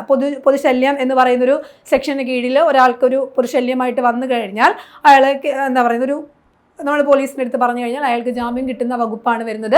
290 വകുപ്പ് പ്രകാരം അയാൾ എത്ര രൂപ ഫൈൻ അടയ്ക്കണം? 200 രൂപ ഫൈൻ അടയ്ക്കണം. ഇപ്പം IPC മാറി ഇനി BNS വരും അല്ലേ? BNS വരുമ്പോൾ പിഴ എന്ന് പറയുന്ന തുക അങ്ങ് കൂടും. 1000 രൂപയാണ് പിഴ. 1000 രൂപയാണ് പിഴ കൊടുക്കേണ്ടത്. അപ്പം അവിടെ 292 സെക്ഷൻ പ്രകാരമാണ് പിഴ വരുന്നത്. ഓക്കെ ആണല്ലോ? അപ്പം നമ്മൾ IPC പ്രകാരം ഒരു വ്യക്തി പൊതുജനങ്ങൾക്ക് ശല്യം ഉണ്ടാക്കി കഴിഞ്ഞാൽ അദ്ദേഹത്തിന് കൊടുക്കേണ്ട ശിക്ഷ എന്ന് പറയുന്നത് അദ്ദേഹം എന്ത് രീതിയിൽ എത്ര രൂപ പിഴ അടയ്ക്കണം? 200 രൂപ പിഴ അടയ്ക്കണം. 200 രൂപ പിഴ അടയ്ക്കണം. ജാമ്യമുള്ള ഒഫൻസ് ആണ്, ബെയിലബിൾ ആയിട്ടുള്ള ഒഫൻസ് ആണ്. ഇനി ഈ പറയുന്ന BNS പ്രകാരമാണെങ്കിൽ അയാൾ എത്ര രൂപയുടെ പൊതുജനങ്ങൾക്ക് ശല്യമാകുന്നൊരു പ്രവൃത്തി ചെയ്തു കഴിഞ്ഞാൽ എത്ര രൂപ പിഴ അടയ്ക്കണം? 1000 രൂപ പിഴ അടയ്ക്കണം. ഏത് സെക്ഷനിലാണ് നമ്മൾ പൊതുശല്യത്തെക്കുറിച്ച് പറയുന്നത്? പൊതുശല്യത്തെക്കുറിച്ച് പറയുന്ന സെക്ഷൻ എന്ന് പറയുന്നത് IPCയുടെ 268 സെക്ഷനാണ്. അങ്ങനെ IPCയുടെ 268 സെക്ഷനിൽ പൊതുശല്യങ്ങളെക്കുറിച്ച് പറയുകയും അങ്ങനെ പൊതുശല്യം ഉണ്ടാക്കുന്ന ഒരു വ്യക്തിക്കുള്ള ശിക്ഷ എന്ന് പറയുന്നത് 290 സെക്ഷനിലാണ്. ഏത് സെക്ഷനിലാണ്? 290 പ്രകാരം ശിക്ഷ നൽകും. എന്താണ്? ബെയിലബിൾ ഒഫൻസ് ആണ്. 200 രൂപയാണ് പിഴ അടയ്ക്കേണ്ടത്. IPC മാറി ഇനി BNSലേക്ക് വരികയാണെങ്കിൽ BNSലുള്ള ശിക്ഷാ നടപടി എന്ന് പറയുന്നത് എത്ര രൂപയാണ്? 1000 രൂപയാണ് പിഴ എടുക്കേണ്ട തുക എന്ന് പറയുന്നത്. ഓക്കെ ആണല്ലോ? അപ്പോൾ അതാണ് നമ്മൾ IPCയുടെ 268 സെക്ഷനെ കുറിച്ച് പറഞ്ഞത്. ഇനി നമുക്ക് IPCയുടെ 269 സെക്ഷൻ, IPCയുടെ 269 സെക്ഷൻ അഥവാ BNSൽ വരുമ്പോൾ സെക്ഷൻ 271 ആവുന്നു. BNSൽ വരുമ്പോൾ 271 ആവുന്നു. BNS നമ്മൾ അറിഞ്ഞു പോയാൽ മതി. IPCയുടെ സെക്ഷൻ നമ്മൾ കൃത്യമായി പഠിച്ചു പോവുക. IPCയുടെ സെക്ഷൻ ഏതാണ്? 269 ആണ്. 269 സെക്ഷനാണ് ഇനി നമുക്ക് പഠിക്കാനുള്ളത്. എന്താണ്? Negligent act likely to spread infection of a disease dangerous to life. അതായത് പകർച്ചവ്യാധി, നമുക്ക് എന്തെങ്കിലും ഒരു അസുഖമുണ്ട്, മറ്റുള്ള ആളുകൾക്ക് ദോഷമുണ്ടാക്കുന്ന ഡേഞ്ചറസ് ആകുന്ന രീതിയിലുള്ള അസുഖം എനിക്കുണ്ടെങ്കിൽ ഞാൻ അത് വകവയ്ക്കാതെ മറ്റുള്ളവർക്ക് ദോഷമുണ്ടാകുന്ന രീതിയിൽ പ്രവർത്തിച്ചാൽ അത് കുറ്റകരമാണ് എന്ന് പറയുന്നൊരു വകുപ്പാണ്. ഒരു വ്യക്തി നിയമവിരുദ്ധമായോ അശ്രദ്ധയോടുകൂടിയോ ചെയ്യുന്നൊരു പ്രവൃത്തി കാരണം ജീവന് ഹാനികരമാകുന്ന ഒരു പകർച്ചവ്യാധി പടർന്നു പിടിച്ചാലുള്ള ശിക്ഷയെക്കുറിച്ച് പരാമർശിക്കുന്ന വകുപ്പാണ്. ഓക്കെ ആണല്ലോ? ഇപ്പം നമ്മളിപ്പോൾ കൊറോണയുടെ സമയം എടുത്തു കഴിഞ്ഞാൽ കൊറോണ ഒരു പകർച്ചവ്യാധിയാണ് അല്ലേ? അപ്പോൾ കൊറോണയുടെ സമയത്ത് ഇന്ന പ്രിക്കോഷൻസ് എടുക്കണമെന്ന് നമുക്ക് നേരത്തെ പറഞ്ഞു തന്നിട്ടുണ്ട്. നമുക്കറിയാം ഇന്ന കാര്യങ്ങൾ മുൻകരുതലുകൾ എടുക്കണം. ഈ മുൻകരുതലുകൾ ഒന്നും എടുക്കാതെ ഒരു വ്യക്തി എനിക്ക് കൊറോണ ഉണ്ട് എന്ന് പറഞ്ഞിട്ട് നാട്ടിലുള്ള എല്ലാവർക്കും, അതിൽ ചിലപ്പോൾ മരണം സംഭവിക്കുന്ന ആളുകളുണ്ടാവും. ഇത് കൊറോണ വന്ന് ഒരുപാട് പേര് മരിച്ചില്ലേ? അപ്പം അങ്ങനെ ഒരു വ്യക്തി ഇത് അറിയാമുണ്ട്, അയാൾ ഈ നാട്ടിലെല്ലാം നടന്ന് പകർച്ചവ്യാധി പടർത്തിക്കൊണ്ടിരിക്കുകയാണെങ്കിൽ അയാൾ കുറ്റക്കാരനാണ്. അത്തരത്തിലുള്ള കാര്യങ്ങളെക്കുറിച്ച് പറയുന്ന വകുപ്പാണ് ഇത് IPCയുടെ 269 വകുപ്പ്. അപ്പം 269 വകുപ്പ് എന്ന് പറയുന്നത് പകർച്ചവ്യാധിയുമായിട്ട് ബന്ധപ്പെട്ട വകുപ്പാണ്. പകർച്ചവ്യാധി പടർത്തുക അല്ലെങ്കിൽ ഒരു വ്യക്തി അദ്ദേഹം എന്ത് ചെയ്യാണ്, നിയമവിരുദ്ധമായ രീതിയിലുള്ള പ്രവർത്തനങ്ങൾ അല്ലെങ്കിൽ അശ്രദ്ധയോടുകൂടിയോ നടക്കുന്നത് മൂലം എന്തെങ്കിലും ജീവന് ഹാനി ഉണ്ടാകുന്നതോ ദോഷമായ രീതിയിലുള്ള പകർച്ചവ്യാധികളൊക്കെ പടർത്തുകയാണെങ്കിൽ അത്തരത്തിലുള്ള കുറ്റങ്ങൾക്ക് ചെയ്യുന്ന കാര്യങ്ങളെക്കുറിച്ചും അതിൻ്റെ ശിക്ഷാ നടപടികളെക്കുറിച്ചുമാണ് 269 സെക്ഷനിൽ പറയുന്നത്. അതുമൂലം ഒരാൾക്ക് എന്ത് ശിക്ഷ കൊടുക്കും? ബെയിലബിൾ ഒഫൻസ് ആണ്. ജാമ്യമൊക്കെ കിട്ടും. 6 മാസം വരെ തടവോ പിഴയോ അല്ലെങ്കിൽ രണ്ടും കൂടിയോ അനുഭവിക്കേണ്ടി വരും. ഒന്നുകിൽ 6 മാസം തടവായിരിക്കും, അല്ലെങ്കിൽ എന്ത് ചെയ്യും, എന്തെങ്കിലും കുറച്ച് തുക പിഴ അടയ്ക്കാൻ പറയും, അല്ലെങ്കിൽ ഇത് രണ്ടും കൂടി എന്ത് ചെയ്യേണ്ടി വരും, അനുഭവിക്കേണ്ടി വരും. അതാണ് ഈ പറയുന്ന നമ്മുടെ IPCയുടെ 269 സെക്ഷൻ പകർച്ചവ്യാധിയുമായിട്ട് സെക്ഷനിലുള്ള പിഴ അടയ്ക്കണമെങ്കിൽ ശിക്ഷാ നടപടി എന്ന് പറയുന്നത്. അപ്പം IPCയുടെ 269 സെക്ഷൻ, IPCയുടെ 269 സെക്ഷൻ പകർച്ചവ്യാധിയുമായിട്ട് ബന്ധപ്പെട്ടതാണ്. ഒരു വ്യക്തി നിയമവിരുദ്ധമായ രീതിയിലോ അല്ലെങ്കിൽ അയാളുടെ അശ്രദ്ധയോ കാരണം എന്തെങ്കിലും രീതിയിൽ ദോഷമുണ്ടാകുന്ന പകർച്ചവ്യാധി പടർത്തുകയാണെങ്കിൽ അത് കുറ്റകരമാകുന്ന വകുപ്പാണ് IPCയുടെ സെക്ഷൻ 269. അത് പ്രകാരമുള്ള ശിക്ഷ എന്താണ്? 6 മാസം വരെ തടവ് കിട്ടാം, അല്ലെങ്കിൽ എന്തെങ്കിലും ചെറിയ തുക പിഴ അടയ്ക്കേണ്ടി വരും. ഇതുമല്ലെങ്കിൽ മറിച്ച് എന്ത് ചെയ്യണം, ഇത് രണ്ടും കൂടിയോ എന്ത് ചെയ്യേണ്ടി വരും, അനുഭവിക്കേണ്ടി വരും എന്നുള്ളതാണ് ശിക്ഷാ നടപടിയിൽ വരുന്നത്. അതാണ് ഏത് സെക്ഷൻ? 269 സെക്ഷൻ. ഇനി നമുക്ക് പഠിക്കാനുള്ളത് 270 സെക്ഷനാണ്. എന്താണ്? 270 70ാമത്തെ സെക്ഷൻ അഥവാ BNSൽ വരുമ്പോൾ 272. നമ്മൾ IPCയുടെ 270ാമത്തെ സെക്ഷനാണ് പഠിക്കുന്നത്. Malignant act likely to spread infection of disease dangerous to life. അതായത് ജീവന് അപായകരമായ രോഗത്തിന്റെ പകർച്ച വ്യാപിക്കുവാൻ ഇടയുള്ള വിദ്വേഷപൂർവമായ കൃത്യത്തെ പറ്റി പ്രതിപാദിക്കുന്ന വകുപ്പ്. ജീവന് അപായകരമായ രോഗത്തിന്റെ പകർച്ച വ്യാപിപ്പിക്കുവാൻ ഇടയുള്ള വിദ്വേഷപൂർവമായ കൃത്യം. അതായത് എന്തെങ്കിലും ഒരു രോഗമുണ്ട്, അയാൾക്ക് ഉറപ്പാണ് ആ രോഗം പടർത്തിക്കഴിഞ്ഞാൽ ജീവന് ഹാനി ഉണ്ടാകും. അത്തരത്തിൽ മറ്റൊരാളുടെ ജീവന് ഹാനി ഉണ്ടാകുന്ന തരത്തിലൊരു എന്തെങ്കിലും രീതിയിലുള്ള പകർച്ചവ്യാധി വ്യാപിപ്പിക്കുകയാണെങ്കിൽ അതിനെക്കുറിച്ച് പ്രതിപാദിക്കുന്ന വകുപ്പാണ് ഏതെന്ന് പറയുന്നത് സെക്ഷൻ 270 വരുന്നത്. നമ്മൾ തൊട്ട് മുന്നത്തെ സെക്ഷൻ അശ്രദ്ധയോടുകൂടിയോ നിയമവിരുദ്ധമായ രീതിയിലോ എന്ന് പറഞ്ഞു. ഇവിടെ എന്താണ്? ജീവൻ അപായകരമായ രോഗത്തിന്റെ പകർച്ച വ്യാപിപ്പിക്കാൻ. സ്വന്തം ജീവനും അപകടമാണ്, അങ്ങനെ അപകടമായ കാര്യം മറ്റൊരാൾക്കും വരട്ടെ എന്ന രീതിയിൽ നമ്മൾ പ്രവർത്തിക്കുകയാണെങ്കിൽ അത്തരത്തിലുള്ള കുറ്റങ്ങളെക്കുറിച്ചോ തെറ്റിനെ കുറിച്ച് സംസാരിക്കുന്ന കുറ്റകൃത്യത്തെക്കുറിച്ച് സംസാരിക്കുന്ന വകുപ്പാണ് ഏതെന്ന് പറയുന്നത് IPCയുടെ സെക്ഷൻ 270 എന്ന് പറയുന്നത്. അപ്പം ഇങ്ങനെ 270 വകുപ്പ് പ്രകാരം ശിക്ഷയുണ്ടെങ്കിൽ എന്താണ്? 2 കൊല്ലത്തോളമാകാവുന്ന തടവോ പിഴയോ അല്ലെങ്കിൽ രണ്ടും കൂടിയോ അനുഭവിക്കേണ്ടി വരും. ബെയിലബിൾ ഒഫൻസ് ആണ്. പക്ഷെ ഇതിന്റെ ശിക്ഷ എന്ന് പറയുന്നത് എന്തായിരിക്കും? 6 മാസമൊന്നുമല്ല, 2 കൊല്ലത്തോളം എന്ത് ചെയ്യണം? തടവ് അനുഭവിക്കണം, അല്ലെങ്കിൽ എന്ത് ചെയ്യും? പിഴ കൊടുക്കേണ്ടി വരും, അല്ലെങ്കിൽ ഇത് രണ്ടും കൂടിയോ എന്ത് ചെയ്യേണ്ടി വരും? അനുഭവിക്കേണ്ടി വരും എന്നുള്ളതാണ് 270ാമത്തെ വകുപ്പ് പറയുന്നത്. അപ്പം 270ാമത്തെ വകുപ്പ് എന്താണ് പറയുന്നത്? ജീവൻ അപായകരമായ രോഗത്തിന്റെ പകർച്ച വ്യാപിപ്പിക്കുവാൻ ഇടയുള്ള വിദ്വേഷപൂർവമായ കൃത്യത്തെക്കുറിച്ച്. ഒരു ജീവൻ സ്വന്തം ജീവനല്ല, മറിച്ച് മറ്റൊരാളുടെ ജീവനും കൂടി അപായമാകുമെന്ന ഉദ്ദേശത്തോടു കൂടി ഒരു പ്രവൃത്തി ചെയ്യുകയാണെങ്കിൽ, അത്തരത്തിലുള്ള വ്യാധികൾ പടർത്തുകയാണെങ്കിൽ അത് ഉൾപ്പെടുന്ന വകുപ്പാണ് ഏതെന്ന് പറയുന്നത് 270. അപ്പം അതാണ് 270. 270ാം വകുപ്പ് പ്രകാരമുള്ള ശിക്ഷ എന്താണ്? 2 കൊല്ലത്തേക്ക് തടവ് ലഭിക്കാം, അല്ലെങ്കിൽ പിഴ ലഭിക്കാം. ഇതുമല്ലെങ്കിൽ എന്ത് ചെയ്യണം? രണ്ടും കൂടി ഒരുമിച്ച് അനുഭവിക്കേണ്ടി വരും. ഇനി നമ്മൾ നോക്കാൻ പോകുന്നത് IPCയുടെ 277ാമത്തെ വകുപ്പാണ്. IPCയുടെ സെക്ഷൻ 277ാമത്തെ സെക്ഷനാണ് നമ്മൾ നോക്കാൻ പോകുന്നത്. അത് BNSൽ വരുമ്പോൾ 279ാമത്തെ സെക്ഷനായിട്ട് മാറുന്നു. അപ്പോൾ IPCയുടെ ഏത് സെക്ഷനാണ് നമ്മൾ നോക്കുന്നത്? 277. എന്താണ്? Fouling water of public spring or റിസർവിയർ. അതായത് പൊതു നീരുറവയിലോ പൊതു ജലസംഭരണിയിലോ ജലം മലിനമാക്കിയാൽ ഉള്ള ശിക്ഷയെ പറ്റി പ്രതിപാദിക്കുന്ന വകുപ്പ്. അതായത് പൊതുവായ ജലവിതരണ സ്ഥലങ്ങളിൽ, അല്ലെങ്കിൽ പൊതുവായിട്ടുള്ള നമുക്ക് പൊതുവായ നീരുറവകൾ ഉണ്ടാവും. അത്തരത്തിലുള്ളൊരു പൊതുവായ ജലസംഭരണികളൊക്കെ ഉണ്ട്. ഇത്തരത്തിലുള്ള സ്ഥലങ്ങളിൽ ആ ഒരു വെള്ളത്തിനെ മലിനമാക്കുന്ന രീതിയിലുള്ള പ്രവൃത്തി ചെയ്യാൻ ആ പ്രവൃത്തിയെക്കുറിച്ചും അതിനുള്ള ശിക്ഷാ നടപടികളെക്കുറിച്ചും പറയുന്ന വകുപ്പാണ് ഏതെന്ന് പറയുന്നത് സെക്ഷൻ 277. അപ്പം സെക്ഷൻ 277 പൊതു നീരുറവയോ അല്ലെങ്കിൽ പൊതു ജലസംഭരണിയോ ഒക്കെ മലിനമാക്കുന്നതിനെ കുറിച്ച് പറയുന്ന വകുപ്പാണ്. നമുക്കറിയാമല്ലേ, നമ്മുടെ പൊതുസ്ഥലങ്ങളിൽ പൊതുവായിട്ടുള്ള ചില തോടുകൾ, ആറുകൾ, ജലസംഭരണികളൊക്കെ തന്നെ ചില ആളുകളൊക്കെ മലിനമാക്കുന്ന കാര്യങ്ങളൊക്കെ നമുക്കറിയാം. അപ്പം അത്തരത്തിൽ ചെയ്യുന്ന പ്രവൃത്തി കുറ്റകരമാണെന്നും ആ കുറ്റത്തെക്കുറിച്ചുള്ള ശിക്ഷകളെക്കുറിച്ചും പറയുന്ന വകുപ്പാണ് ഏത്? സെക്ഷനാണ് ഏത്? 277ാമത്തെ സെക്ഷൻ എന്ന് പറയുന്നത്. അതിൽ IPC പ്രകാരമുള്ള ശിക്ഷ എന്ന് പറയുന്നത് 3 മാസം വരെ തടവോ അല്ലെങ്കിൽ 500 രൂപയോ പിഴയോ കൊടുക്കേണ്ടി വരും. അപ്പോൾ ബെയിലബിൾ ഒഫൻസ് ആണ്. 3 മാസം തടവ് അനുഭവിക്കേണ്ടി വരും, അല്ലെങ്കിൽ എന്ത് ചെയ്യണം? 500 രൂപ പിഴ എടുക്കേണ്ടി വരും എന്നുള്ളതാണ് IPC പ്രകാരം. BNS പ്രകാരം എന്താണ്? 6 മാസമാണ് എന്ത് ചെയ്യുന്നത്? തടവ് വരുന്നത്. പിഴ എടുക്കേണ്ടത് 5000 രൂപയാണ് കേട്ടോ. 5000 രൂപ. ഇവിടെ നമ്മൾ 500 രൂപ കൊടുത്താൽ മതി. BNS വന്നു കഴിഞ്ഞാൽ ഏതെങ്കിലും രീതിയിൽ ഏതെങ്കിലും ജലാശയത്തിൽ നാശം അല്ലെങ്കിൽ മലിനമായി കഴിഞ്ഞു കഴിഞ്ഞാൽ, ജലസംഭരണികളോ മലിനമാക്കി കഴിഞ്ഞു കഴിഞ്ഞാൽ 5000 രൂപ പിഴ കൊടുക്കണം, അല്ലെങ്കിൽ രണ്ടും കൂടിയോ. ഒന്നുകിൽ 6 മാസം തടവായിരിക്കും, അല്ലെങ്കിൽ 5000 രൂപ പിഴ കൊടുക്കേണ്ടി വരും. ചില സന്ദർഭങ്ങളിൽ ഇത് രണ്ടും കൂടി കൊടുക്കേണ്ടി വരും. അതും ബെയിലബിൾ ഒഫൻസ് ആണ്. ഓക്കെ ആണല്ലോ. അപ്പം 3 മാസം വരെ തടവോ അല്ലെങ്കിൽ 500 രൂപയോ ആണ് എവിടെ വരുന്നത്? IPC പ്രകാരമുള്ള ശിക്ഷയെങ്കിൽ BNSൽ വരുമ്പോൾ അത് എന്താവുന്നു? 6 മാസം വരെ തടവും അതുപോലെ തന്നെ 5000 രൂപ പിഴയും കൊടുക്കേണ്ടി വരുന്ന ഒരു അവസ്ഥയുണ്ട്. അപ്പോൾ അതാണ് ഇത് ജലങ്ങൾ അല്ലെങ്കിൽ ജലാശയങ്ങളും നീരുറവുകളും ഒക്കെ മലിനമാക്കിയാലുള്ള ശിക്ഷാ നടപടികൾ പ്രതിപാദിക്കുന്നത് ഏത് സെക്ഷനിലാണ്? 277ാമത്തെ സെക്ഷനാണ്. IPCയുടെ 277ാമത്തെ സെക്ഷനിലാണ് എന്തിനെക്കുറിച്ച് സംസാരിക്കുന്നത്? നമ്മുടെ നീരുറവകൾ അതുപോലെ തന്നെ ജലസംഭരണികളൊക്കെ എന്ത് ചെയ്യുന്നത്? മലിനമാക്കുന്നതിനെ കുറിച്ച് സംസാരിക്കുന്നത്.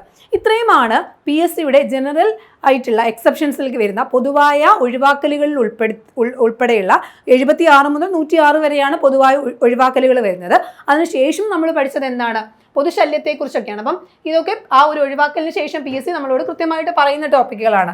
IPCയുടെ 268 എന്ന് പറയുന്നത് പൊതുശല്യവുമായിട്ട് ബന്ധപ്പെട്ട കാര്യങ്ങളാണ്. അപ്പോൾ ആ പൊതുശല്യവുമായിട്ട് ബന്ധപ്പെട്ട കാര്യങ്ങൾ, പൊതുശല്യം എന്താണെന്നും അതിനുള്ള ശിക്ഷാ നടപടി എന്താണെന്നുമാണ് 268 പറയുന്നത്. അതിനുശേഷം നമ്മൾ 269 കണ്ടു. 269 എന്താണ് കണ്ടത്? ഒരു വ്യക്തിയുടെ നിയമവിരുദ്ധമായ അശ്രദ്ധ ജീവന് ഹാനി ഉണ്ടാകുന്ന രീതിയിൽ പകർച്ചവ്യാധിയെ പടർത്തുന്നതുമായിട്ട് ബന്ധപ്പെട്ടാണ് 270 കണ്ടത്.